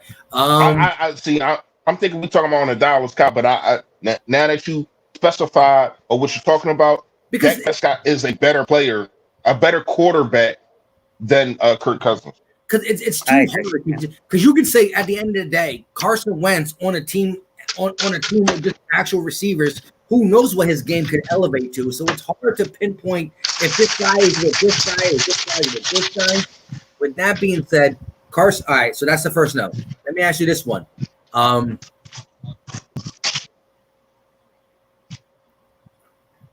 think I know who you're about to say. I'm gonna say no. I'm gonna say yes. No, Matthew Stafford. Oh, Stafford. Yes. Stafford's way better. Yeah. Stafford's way better. Yeah, Stafford's way better. Okay, I like it. Ryan Tannehill. Dak, man, it's 1 year sample size. Dak. Yeah, but you can say 1 year sample size. But shout out to Nate. Shout out to Nate because he just put that up here. Are you taking Lamar Jackson over Dak Prescott? Yeah, that was going to be another one too. As a player, as a quarterback, We're talking just how we was just ranking everybody else. If you're starting your franchise, would you take Dak Prescott? Dak's a better passer. Lamar is a much better athlete, a much more dynamic player. Okay, and so but you have to bring that all in the same thing and say this: if you're starting a team, you don't know who your receivers are, you don't know who your offensive lineman is, you don't know nothing, but you're saying, would I take Dak Prescott and or Lamar Jackson? Look. I don't think Lamar can compare to Dak as a passer, but he's a more dynamic player. So if I don't know who my receivers or running backs are, I'm going to go with Lamar because he's more dynamic. But I said the same thing about Kirk Cousins, and y'all told me no. I just got to pick one. So it's the same thing here, Gates. Even if we switch it to him having Dallas's team, I don't know, man. I mean, so look, probably still take Dak in that system over Lamar, but Lamar would be pretty damn special with Zeke. First of all, Lamar. I ain't gonna lie to y'all, man. To answer Nate's question, I think he's overhyped. He had a good year, but the league catches up to you. He's not going to be able to do what he did last year. Like a deep. People don't understand, man. Like, I don't know if we're trying to get ahead of the curve or we just got rid of the linebacker position because the fullback position has been gone for so many years. But when you look at a team like a defense like ours and the speed that we have, and hold on real fast, Mike, and the speed that we have on defense, we are built to go against a Lamar Jackson kind of quarterback, a dude that has limited arm talent, but will try to run all over the field. We're not going to let you do that. Go ahead. My whole thing is, who would you pick again? I'm not talking with this quarterback on the team that we're arguing against. Would he be better or worse? I'm saying, okay, let's go back from the Kirk Cousins. If you're starting a franchise, you can either pick Kirk Cousins or Dak Prescott. Y'all will pick Dak Prescott, right? Starting a franchise. Mm-hmm. Yeah, I would take Dak. Yeah, are you talking about Cousins? Yes. And if you're starting I would take Dak. I would take Dak if I'm starting a franchise over Kirk Cousins. Yeah, so let's keep the question as if you're starting a team. You're starting your team and you pick the leader, which is the quarterback, blah, blah, blah. So we also believe that you pick Matthew Stafford over Dak, right? Yes or no? Yeah, Matthew Stafford. Yeah, no, hands down, yeah. Now, Lamar Jackson, as a football player who plays the quarterback position, if you're starting a team, Dak or Lamar? If I'm starting a team, Lamar Jackson, he's a more dynamic football player. Fresh? I don't know, man. I really don't. I'm stuck in between because I feel as though he's just overhyped. I feel as though he had a good year, but is he really a franchise quarterback? You know what I mean? Like, when the league makes you have to expose your weaknesses so much, are you going to be able to overcome that?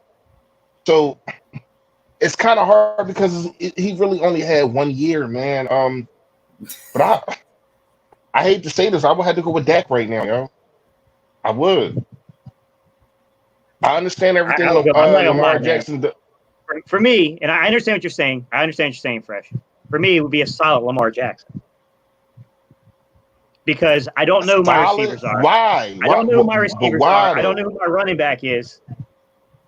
Dak's going to need players around him. Lamar can win on his own. But can he? Because he only did it for because he did it for 1 year. Let me read you some stats about Dak real quick, and I'll put this in context. Hold on. All right, go ahead. Hang on, fourth quarter, with the game on the line, trailing. Okay, trailing in the fourth quarter. Let's look at with 4 minutes to go. He's 73 of 156, which is 53%. 937 yards, 2 touchdowns, and 5 interceptions. Now let's look at with 2 minutes left in the game. 52 of 90 for 42%. 472 yards, 1 touchdown, 3 interceptions. I take Lamar Jackson. Personally, I have more trust that Lamar Jackson can drive the ball and win a game than I do in Dak Prescott. And I know that Dak Prescott, when you go back to his rookie year, put up a lot of game-winning drives. Come on, but he's done it with a lot of talent. He did it with a lot of talent. He couldn't, like you said earlier, he couldn't produce one single game-winning drive last year. I see it. Like I'm not even responding to that. Come on, man. That demo will, me personally, Wentz. Like, I ain't mad at the game. That doesn't even come on, man. You just trying to troll because you talking about your guy Dak. I don't even call for a response. We already come on, man. Okay, so look, again, I want to see where y'all think honestly Dak is, right? Would you take Trubisky or Dak? Come on, man, Dak. I just say it. Come on, man. Trubisky is First off, I don't booty ask juice, an man. NC State student if I take a UNC quarterback. I'd rather you ask me Josh Allen or something Listen, like that. Listen, they're coming. Listen, Jared Goff or Dak. I take Goff. Ooh, that's tough. I take Goff. I take Goff. I feel as though Goff has better mechanics than Dak and can be coached a little better. See, hold on. See, what McVay does is try to make him be his puppet. But Goff has better mechanics and can do and can throw better than Dak Prescott. But in my opinion, all right, go ahead. In my opinion, I'll let you respond to it first. In my opinion, neither one of them has elite arms. Goff can read the field better, but I still think Dak has the more dynamic arm. It's out of them two. Hold on, everybody. When y'all comment, y'all responded on this Dak versus whatever quarterback situation. I need y'all, because we don't know when we getting it. I need y'all to say Dak over whoever. You know, we don't know who y'all talking about when y'all just put Dak. Now, if y'all put the other quarterback, that's cool. You know what I mean? But I really want to know from y'all, Dak over who? You know what I mean? No. The question right now we got is Dak versus Goff. So when you see all these Dak, yeah, I know. But we also said people might be responding late. We also said Trubisky within 30 seconds. Okay, you know what I mean? So let me re-ask it. Chat. Who do you guys got? If you're starting a team, Dak Prescott or Jared Goff? Let me know now. So now we're at whatever time we're at. We're gonna see the answers trickle down now. Hey, Charles is a funny bull, man. Hey, can I respond to one of those comments real quick, Mike? Hang on, Mike. Let me respond to one of these comments real quick, because I think people keep taking something out of context. There's the comments up here about the game-winning drives, right? Y'all seen that one? Who? Say the name and the time.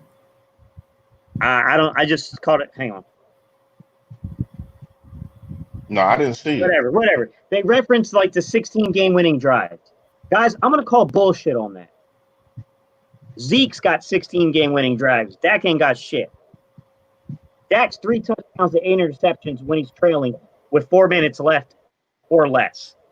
So you rather take the 4 and the 2, 3 touchdowns, 8 interceptions. That ain't equating to 16 game-winning drives, fellas. I'm sorry. I'm just going to be real about it. Actually, there's a couple Goffs over Dak. There's a couple of Daks over Goff. It's actually more. What saying, I would take Dak over Goff. I honestly would take Dak over Goff too. But some of you guys are over. You're naming a team stat, okay? You're naming a team stat like victories, but you're not really showing the relation of how Dak is contributing to those victories, other than them being present and on the field. That's it. You're not showing what he's doing to win the games, because the underlying analytics show that he's horrible in these situations. Hey, look, at the end of the day, we got a couple either, but listen, so in this vote, I would go Dak over Goff. Gate City will go Dak, and Philly Fresh, he's holding it true. He's keeping with Goff. Now, here's the next one, right? Here's an interesting one. and I'm talking about if they're fully healthy. If they're fully healthy, Cam Newton or Dak Prescott? I'm going with Healthy? Cam. Healthy Cam. He's a Cam. better version of Dak. Cam. Hey, he's a better version of Dak. Yeah, because I'll take Cam. Yeah. Okay, here's an interesting one. Matt Ryan or Dak Prescott? Ooh. Matt Ryan. I gonna gotta say go Matt with Matt. Yeah, I gotta go with Matt. That's a close one, but I gotta go with Matt. Yeah, Matt's a weird guy, right? Because he's got all the physical tools to be like this top-tier quarterback. And yet, there's something about him, man. That's for you, Gate. All right, victory. If you put Dak on another team, is he the same? Yeah, I think so. What kind of team? Like, what do you mean? Like he'll win some games, and then he won't be able to really win when it matters. I mean, that's been his track record. I mean, listen, I understand the Dallas Cowboys complaint here. The Dallas Cowboys complaint is that coaching is hurting the numbers. And look, coaching can absolutely impact the numbers, but not to the degree that we're seeing it happen. I understand that you're going to have a ratio where coaching is going to affect those stat lines. Guys, I'm not that naive. I get it. Not to the degree that these numbers are occurring, though. There's a more emblematic problem going on here.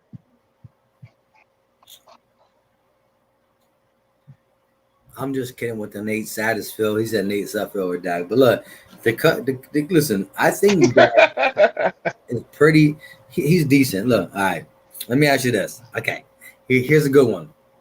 Body of work, quarterback in his prime, Eli Manning or Dak Prescott?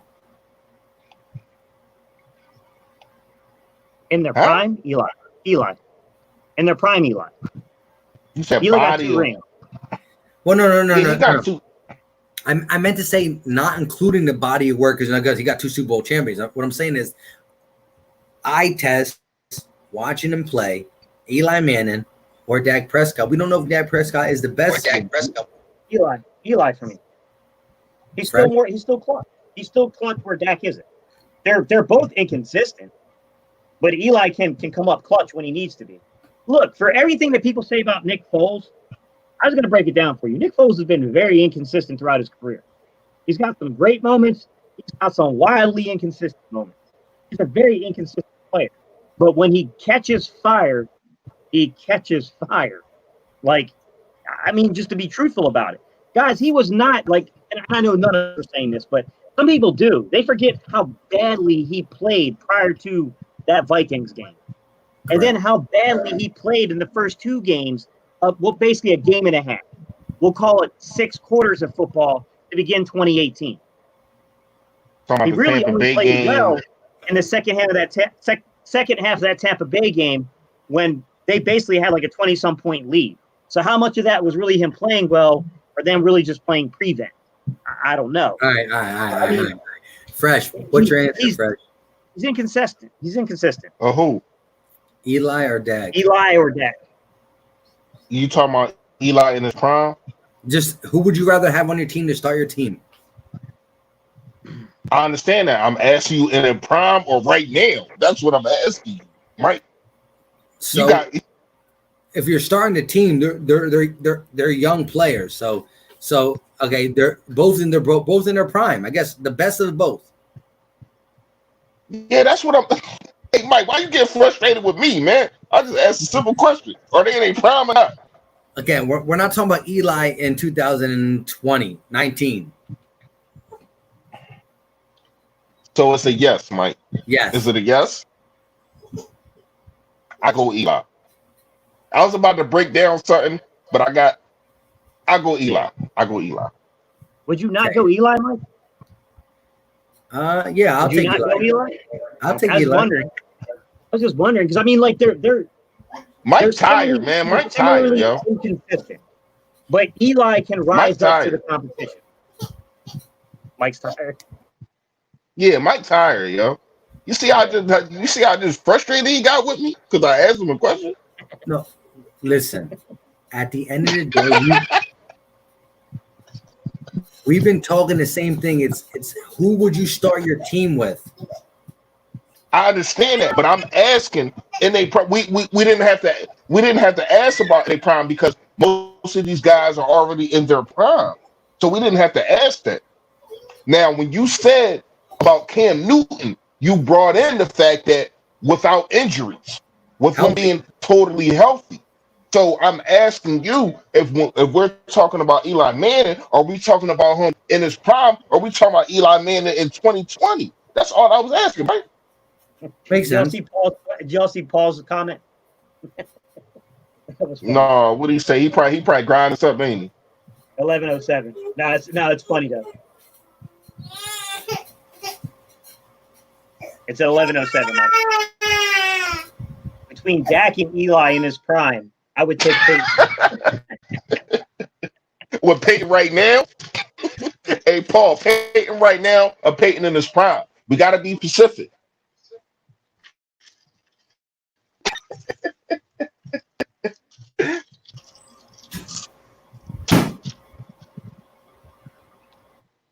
Mike, you all right, man? Somebody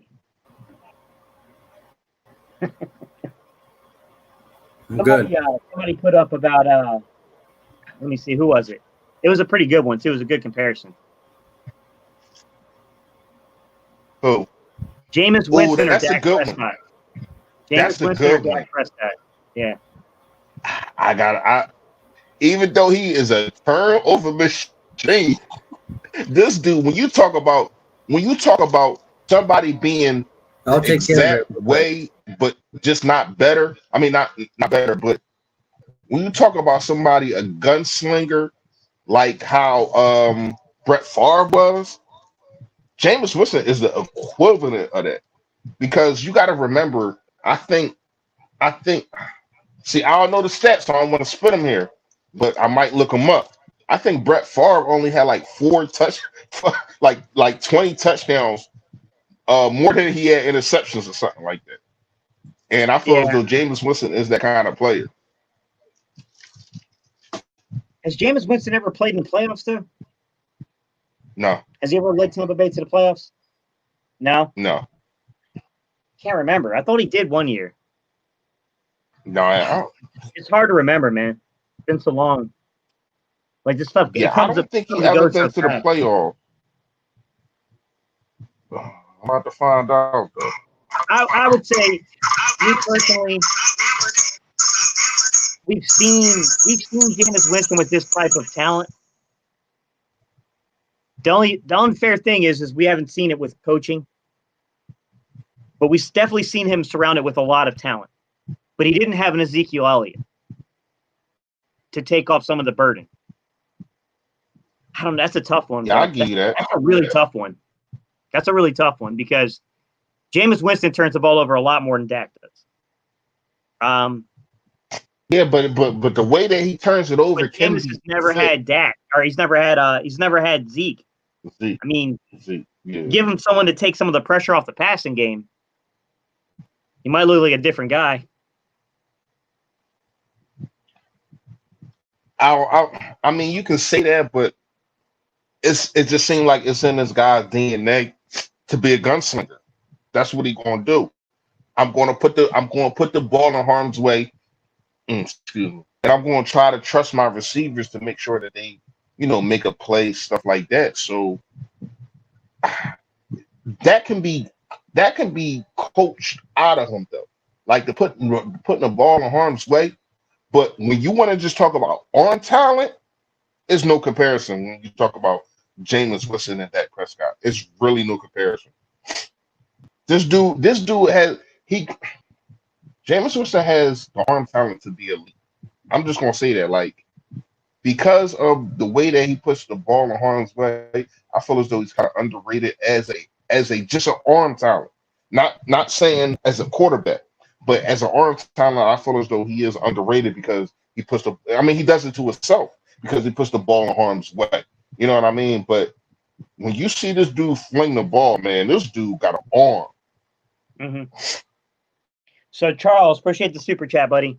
He said, question: does Nick Foles get credit for calling Philly Philly when actually he asked to run Philly Philly, which was the play in the Atlanta game? Damn, Charles, I don't know, man. I guess because he did go ask, like, hey, is this the right time and moment to run it?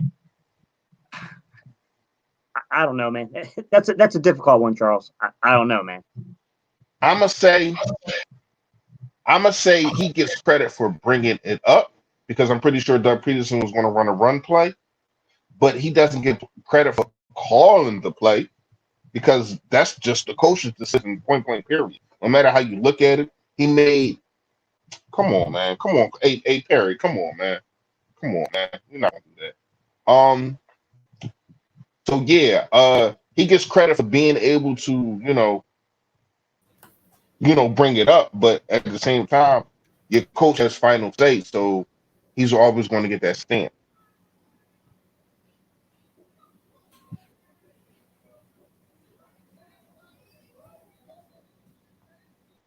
Mike, you good, bro?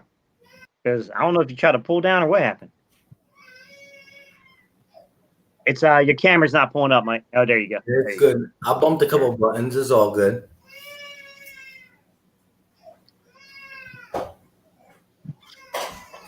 So where are we at? Where are we at? I know we were still on that Dak Prescott thing. Let's get off Dak Prescott. We spent enough time on Dak Prescott. That's enough.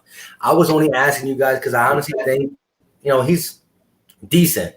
And so I wanted to see where you guys were when we compare him to other quarterbacks in the NFL. So I got a little perspective where you guys think he's at. But so let's go back to some more Eagles news. And with that being said, y'all start up a conversation about the Philadelphia Eagles and where you want to take this conversation. Whoa, I'm sorry. Slow down. Say what now? Where are we going after leaving the Dak Prescott conversation? Where are we going? What's the most important thing that you feel like we need to talk about when it comes to the Philadelphia Eagles, how we sit right now? How we sit right now? Yeah, I could take it. Are we done yet? Is there another move that Howie Roseman's going to pull? Is he going to do a Everson Griffin? Is he going to get a Clay Matthews? Is he going to find a running back? Like, what move do we think that, and I want to know in the comment section from all of y'all, what move do y'all think that Howie Roseman should pull? You know what I mean? We have $20 million. It's not like we're, a lot of people want to say save it for next year because we're going to be $53 million over the cap. But Howie Roseman always, when it comes to money is not an object with Howie Roseman. He always finds a way. And I think next year would be equivalent to what he has been doing. He's just since he's been a GM. So what move would y'all want Howie Roseman to make? If I had to really say, and I want to hit this question too then after this, but I wouldn't be mad if we went another defensive line. We talked about this before you got on. A guy like Everson Griffin, he's cheap, 1-year deal. We know his mindset can always be questionable. But in a 1-year deal, you're not really going to lose much, and he can bring so much to a defensive line that the rotation will be vicious in the sense where our defensive ends, our defensive tackles will always be fresh because of the rotation and be able to really attack an offensive line who never gets to rotate nobody in or out. You said defensive end, so I'll go somewhere different with it. Third offense, we need a swing tackle. We should have gotten a veteran swing tackle by this point, and we haven't. Might be the market, be the money. I know that some of the kids like the Australian kid, but I don't know, man. I don't know that he's done anything to really show us or warrant that he should be entrusted as the third swing tackle. Some people believe that the kid we just drafted, Prince Tega, that he's going to be that guy. What about the other one? He's coming off an injury. I think it's going to depend about the injury. I think they're slotting him to play guard. Okay. I think they're looking at him to play guard. I know some people talked about Matt Pryor possibly taking that role, but I just think Pryor played so good at guard. Why mess that up? You know what I mean? Not to mention, we don't even know what's going to go on with Brandon Brooks. I mean, we might need Matt Pryor for a game or so to play at right guard. You know what I mean? So, I really think we should have went out and got a veteran third tackle. Someone to come in and play that swing tackle role. Hey, real fast, because I always give y'all facts. I was wrong about Brett Favre. In his career, he had 508 touchdowns and 336 interceptions. So, like I said before, like I'm not going to just spit off the hip of y'all. I'm gonna give y'all facts. So, for some reason, I thought it was closer. I don't know why, but that really ain't too bad when you look at it. But I just always thought him being a gunslinger that he had more interceptions than that. And my answer to the question is, I gotta agree with you. My answer was different until I just heard you speak, Gate City. My answer was at first I wanted to say either a guy like Everson Griffin. I still think we need like another veteran D lineman to bulk up that line. Who knows if Malik Jackson can play on the outside? We understand he's kind of a thinner guy. You know what I mean? He's really not built like a DT. He can play DT. But then I thought about the linebacker situation. Oh yeah, shout out to you, gentlemen. Yeah, because I just thought about that. I thought about the linebacker situation. But who's out there? Like when you look at the linebackers that's out there, when you want to grade them, they're like a C plus. So it's like it's nobody really out there at linebacker. So I'm gonna have to go with you right now. I'm gonna say swing tackle. You guys see Kara's comment? It's pretty good. 11-18. I didn't know that. Pryor and Suamalo are working out with Lane. I think she meant Lane Johnson. Not a bad guy to work out with. Yeah, you're right. He said we have a ton of defensive linemen, no more. You're right. But guys, we have a ton of defensive tackles. We don't have a ton of defensive ends. Well, I mean, at the end of the day, if you call Jannard Avery and Josh Sweat, so you got 4 rotators. You probably can get somebody out there like the Hall and who knows. But I think bringing a guy like Everson Griffin to the table, I mean, the rotation will be sick.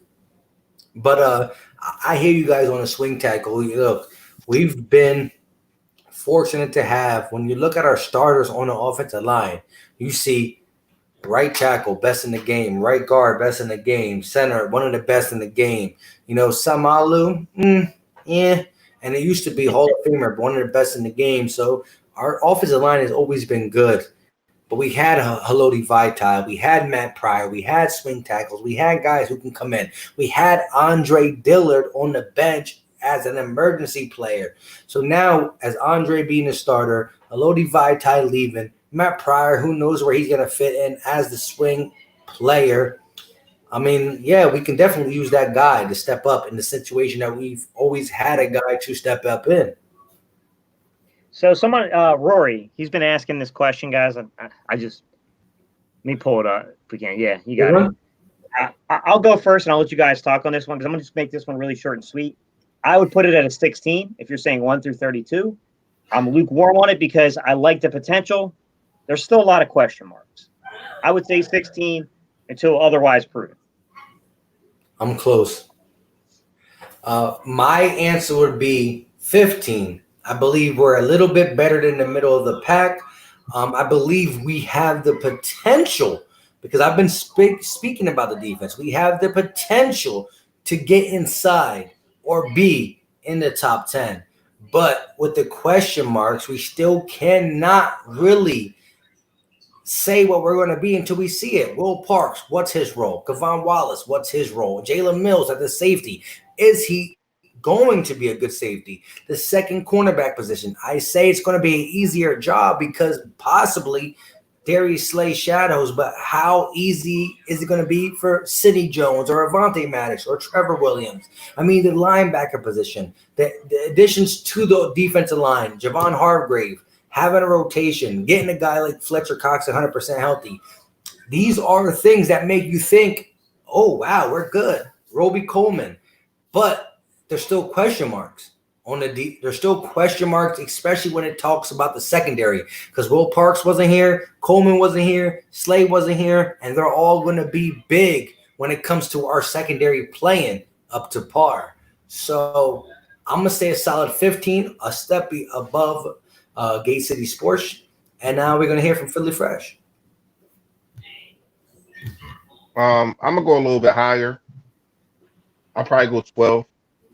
And the reason that, if anybody in the chat and if y'all seen my last video that I just posted today, a lot of my videos have been, especially on the defensive end, this guy versus this guy. You know what I mean?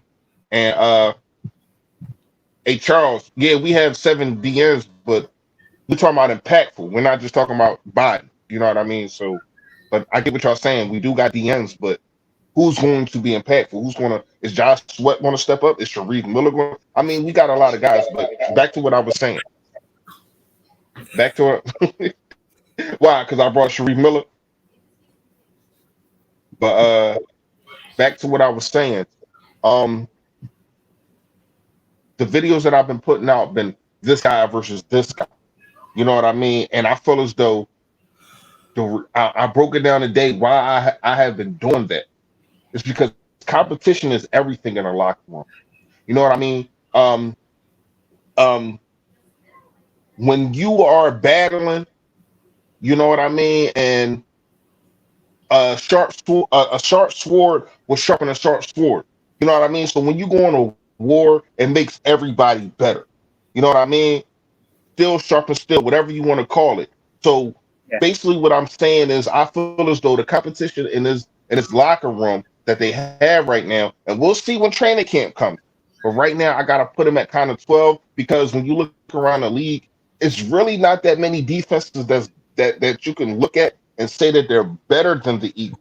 I understand we got 49ers, probably the Patriots, but when you add a slot corner that played at a high level 2 years ago, and you got a top 5 cornerback that could probably shut down a side of the field, and then you add a Hargrave, and you still got Malik Jackson, and we can't forget about Fletcher Cox, who is probably the second best defensive tackle in the game.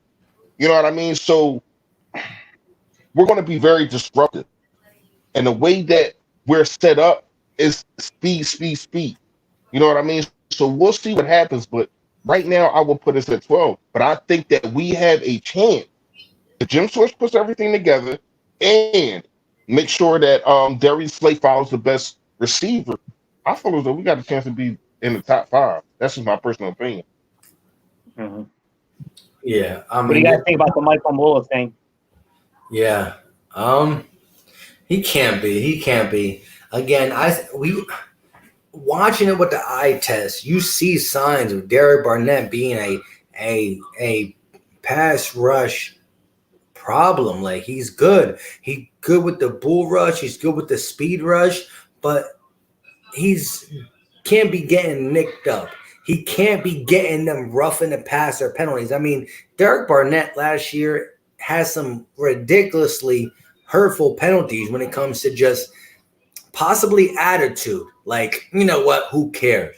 So I think his attitude got to get better, but we've seen the motor. Listen, I've seen a bull rush like no other. I've seen a speed rush like no other. He didn't break Reggie White's sack record at Tennessee for no reason. He's talented. We need to bring it out of him 24/7, 7 days a week. In practice is where it starts, and then on game days where it gets finished. And we need that from a guy like Derek Barnett who can change the dynamic of this defense. All right, guys, I'm going to have to round up here shortly because it's getting hot as hell in this room. Me too. Turn it up in here, bro. Turn the hell up in here. Hey, whenever y'all ready, but real fast, Jay Triller, this probably the last energy I'm gonna give you, but don't talk about defenses, yo. He a Cowboy fan, right? Don't talk about defenses. Your defense is Swiss cheese, meaning they got holes all in them. Like we not when we want to stack up, I'll put us at 12. I'll put y'all about 20. Come on, man. Y'all got two good middle linebackers, and that's it. Like, no, I ain't gonna say that's it because y'all do got the Marcus Lawrence and all that kind of stuff. But who playing in y'all secondary? Y'all secondary gonna look like ours in 2018. Y'all don't have anybody. So don't come on here commenting saying just because we got DTs, we got more than DTs. We got big plays to play. You forgot about him? Who shuts your man down every game. Makes him quit. Locked up, won't let me out. Yeah, that's what he does to you. That's what he does to your man. So don't come on here kicking all that stuff and you don't got no facts, man. You just speaking stuff. Come on, man. I shut things down. This Dallas defense. My man in here, he cleaning up and all that. He ready to go. I got something old ass defensive tackles. Get out here with that shit, bro. We're gonna put up 30 on y'all both times. Yo, was that Alden Smith? Yeah, exactly. Who? No, Alden gonna be up there. He gonna get the oxygen tank. Trying to get that air back in them lungs after 5 years. Wait. What Charles just say? I was reading Charles Jones. What did he say? What the last one I put up? Yeah. Fletch can't be stopped. Put somebody's girl or wife in front. Come on, that ain't right. Hey Charles, that ain't right, man. That ain't even right. Hey, shout out to shout out to Fletcher though, man. Yeah. Hey yo, real quick before we get off, shout out to my man Bashir Randall. We all subbed him up. Gate City, if you didn't do it, go ahead and do that. No, I did. I shut him up. Boy, who spits facts. He's young. And not only that, yeah. He's young. When you watch his first video, you're gonna be like, man, this kid is young. But when you listen to him speak, he spits facts. And I appreciate you, my guy, 100%. Keep grinding, keep being consistent. You got guys like Bashir Randall, Eagle Season, Philly Fresco, Philly Notion. These are all guys coming up in the game under right around 50 to between that 20 and 50 subscriber pool. Go ahead and check them out.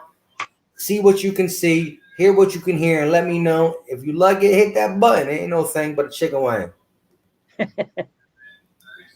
Yo, I ain't heard that since 1985. I know. Yeah, but that's old. There's some old school stuff, bro. Listen. I said that last night. At the I had a couple people over last night. I got real good last night, right? So I said that last night, and everybody was tripping, and I was tripping myself. It just popped in my head. Yeah, like what made you say something like that? You must have been hungry. I was with old heads. I was with old heads because I be messing with a lot of old heads too. Anyways, look, so we getting lit, right? Bang! I said that. Everybody was rolling, and so I've been thinking about it today. Like I'm gonna find my spot to say it on the stream. Hey, before we sign off, Antonio, it's Bashir Randall. It's his name. Hey, yeah. Hey, shout out to Bashir, man. Last week, and it's my fault. Once again, I ain't know that he hit me, but they didn't send a notification. So I don't know nothing about Twitter. I ain't gonna lie to y'all. I still don't comment. I don't know nothing about Twitter. I got one, but I don't know nothing about it. I was actually going to have him as a surprise guest. I didn't even tell y'all two about it.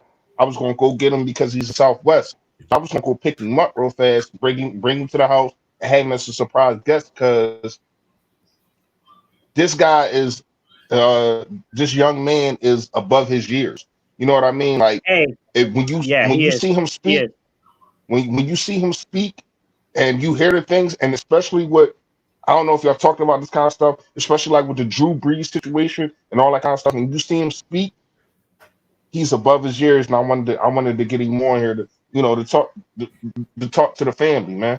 Hey, shout out to Bashir Randall. Listen, Hey. When it comes to new content creators, I know Philly Notion is new. I know Eagle Season is real new. Appreciate you, my guy, 100%. Philly Fresco just hit me up. He commented on my last LaShawn McCoy video, LaShawn McCoy / Miles Sanders, and said, I appreciate you. We check out my channel and all that good stuff, and I did it. You know, much love and respect. But Bashir Randall was I think he was like the first of the new generation of Eagle content creators. Honestly, you got the Philly 500s, you got the Lord Brunsons. You know what I mean? They're the deepest in the game, right? Not deepest because you got Nitro. Don't forget Darius Dalton. We because he's not in our circle. A lot of people forget about him, but he been doing his thing. Yeah. So what I'm saying is, when it comes to the top, you got the Philly 500 Lord Brunsons. You got guys like Nitro Freak, Joey Shakes, Darius Dalton, who are doing their thing too. They might be longer in a sense, but when it comes to like the representation of what you're talking about, it's still 500 and LB. And then we that next generation, like we that next generation, because we all came up together. Listen, Gate City started in the off season. Philly Fresh started in the off season. I started week 1, and we all together. We found each other before certain times of the season, last season, and we came together and we realized that we clicked together as a unit, as talking with each other, our flows, our dislikes, our likes, all that good stuff, and we became friends outside of YouTube and in YouTube. But this new flow, like I said, Philly Fresco, Philly Notion, Eagle Season, Bashir. Hey, Charles, real fast. I'll mean cut you off, but I've been meaning to say this and I keep forgetting. Charles Smith wants to be known as right now as the best not reporting on the Eagles. Oh yeah, he wants that to be his new slogan. I am mad at the game, but and by the way, one thing I want to show about Bashir is. He's young, guys. Bashir's a young guy. He's going to be around for a while, y'all. He's, give him a view, guys. The EDP's on a whole nother level, man. Yeah. Hey, there's one more thing I'm going to say, guys. EDP, sign off. Hang on. But hey, guys, let me get to this one comment. With EDP. All right, go ahead. JJ, pull that comment up. JJ's. Yeah, we still give him at the end. We still give him smoke. I just want to say something. He's going to get 140. Imagine if Gallup could have gotten 141 last year. You might have won the division. What happened again? Oh, that's right. That bum-ass cornerback broke the damn pass up. Come on, bro.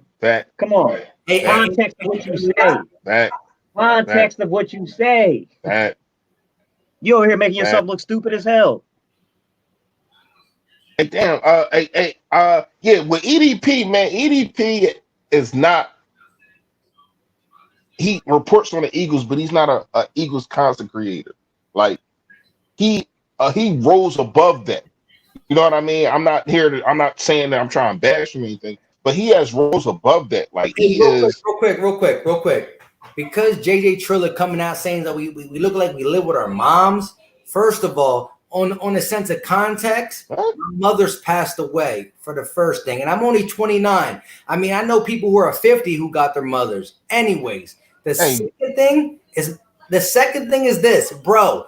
What is wrong with your life? What are you doing on a Saturday night to be in the Eagles chat as long as you are? Like, listen to the things that you're saying. I understand you feel the need to talk crap because maybe your older brothers and older sisters beat up on you or something, or maybe you that dude in the hood who don't get no respect. But listen, bro, you're in an Eagles chat and you honestly are listening to people talk about the Eagles. Like, I would not find myself, and I could respect Cowboy content creators, but I can't listen to a team that I don't like for more than 10 minutes. And you over here slobbering at the lips. Chill, bro. Let me tell you something. First of all, man, you know what I'm saying? Like, look. No, you don't. When you make it personal. Besides when you make a personal thing is like, how do you listen to listen about a team? No, I get exactly what you're saying. But when you come at somebody's livelihood. And you come at and you don't even know facts, and you just sitting here running at your lips. This is where we got a problem. Because let me tell you something about me, man. It don't matter where you at or what you're doing or what's going on, as long as you're trying to be a better person. And it seems like you're not. You seem like a sucker to me. I'm just gonna keep it real with you. I'm gonna get off of here before I say some things that I shouldn't be saying over the air. But I'm gonna tell you like it's this, all man. good. It's all good, homie. It's all good. Look, I'm gonna tell you like this. If you ever see me, come up to me, let me know who you is, and then we'll see who was who. You don't want the smoke, bro. look, I'm gonna hey, tell you listen, like that. And to have a throwback joint since my man Philly Mike had one. Check yourself before you wreck yourself. hey, look, you know how easy it is to be a internet gangster. You know what I'm saying? Like at the end of the day, That's why I'm having fun with it, man. I ain't worried about bull. Listen, man, I've been in shootouts. Like I ain't worried about you, man. Like you's a leech, man. You the gum under my shoe, man. Like I ain't worried about you, man. Come on, dude. First of all, you a Dallas Cowboy fan, so I already look at you, and then you come on the comment, you talk. Where you living at? Obviously, you in the basement. You in your mother's basement. You know what I mean? Like, so I ain't. Come on, man. listen. We ain't gonna do that. Listen. Me, you, and Gate City are talking sports, right? To people who like the team, and we got a guy in the chat who has no life, that he can't watch Cowboys highlights. He can't watch this. He got nothing better to do than to listen to three guys talk about the Eagles. That's funny. That's fucking funny. But you know what's crazy? Because he wants to be an Eagles fan. See, people like this, right? They really want to be an Eagles fan. They probably grew up and they parents or they older siblings was a Dallas Cowboy fans when they was winning, and now it's like, all right, I've been a Cowboys fan all this time. I never seen a Super Bowl, but I'm still a Cowboys fan. And I'm not coming at dudes like the other Cowboy fan in here. I can't remember his name, but I'm not coming at dudes like that. You say that you was born in '79, so you've seen that. All right, cool. But now it's like, damn, he probably in Philly. He probably in Philly somewhere in his people's basement, just sitting here and watching us, and ain't got nothing to do. No chicks want to date him, stuff like that. Like, so come on, man. I'm gonna finish with this. Look, I'm gonna finish with this. There's no more talking about Jada Triller, but at the end of the day, anybody who uses that many emojis, he a punk. That's a girly thing. Like, stop it. Man. I mean, come on, man. Let's just state the obvious. He's a kid. Ain't no grown ass man putting that many emojis in there. Come on, he's a kid. Exactly. He's clearly a kid. Listen. I'm ending it with this. I would never, ever listen to another team talk how good their team is if you go back to his first comment, it probably was at like 7. It probably was at like 8:45. So he's been in here for 3 hours. He's our biggest member. Thank you for the view. Hey, only thing he don't do is give a super chat. You hear me? Because he probably broke. Actually, the dude gave me a lot of super chats the other day. I was happy because there was like 3 weeks ago, Gate City kept Speaking of being trolled, this idiot didn't realize I trolled him for about 20 minutes straight as he kept giving Mike donations to hear himself be heard. Boy, give me like 50 bones. That stimulus check must have hit. You know what happened though? That's why he's watching our live, because he's in trouble for the last time he spent his mother's money. Still grounded for 3 weeks. He tried to get that joint back. He tried to get that joint back. Hey, his mom was like, "What's all these charges on my card?" Hey, Charles, and if the Murph DeKenzo was in here, he'll be getting on. But look, he don't even got enough money to afford Reggie. Reggie. All right, y'all. I gotta bounce, man. We out. All right, we getting out of here, man. Hey, man, we appreciate y'all, guys. Hey, stay up with us. I'll have Mike and everyone put out too, guys. By Tuesday, I'll get the episode up. I'll try to get it by Monday, but that would mean I got to put a lot on these guys tomorrow, and I don't know their schedules. But we'll get the next podcast episode up for y'all. All right, guys. I appreciate y'all, man. Appreciate y'all. Hey, at least I got a wife to have a kid with, bro. You ain't got no kids. You know what I mean? Hey, yo, stop. Hey, listen, man, listen. Stop giving that boy any more energy. That's what he want, man. That's what Yeah. he want, man. Hey, Guess listen, what? man. Guess what? I Hey, that no, crying baby, I bought a lot of diapers with the money you gave me. Thank you. Appreciate it, my hey, guy. hold on. Let's talk. Let's talk to our real fans, our real family, our real Battle Birds family, man. Hey, listen. Once again, man, I was late. I appreciate y'all, man. You know, my two guys, they held it down, man. If y'all haven't did it, make sure y'all go sub them two up, man. And if you got a chance, you know, sub your boy up, man. Just dropped the video earlier, man. Go check that joint out. Y'all know what it is, man. Stay Philly, stay fresh, but also stay safe out here, man. I'm out. Later, man. You already know. And at the end of the day, JJ Triller, I understand you try to Still ride here, for your bro. team. Look, it's all good. Hey, I can see you, bro. It's all good.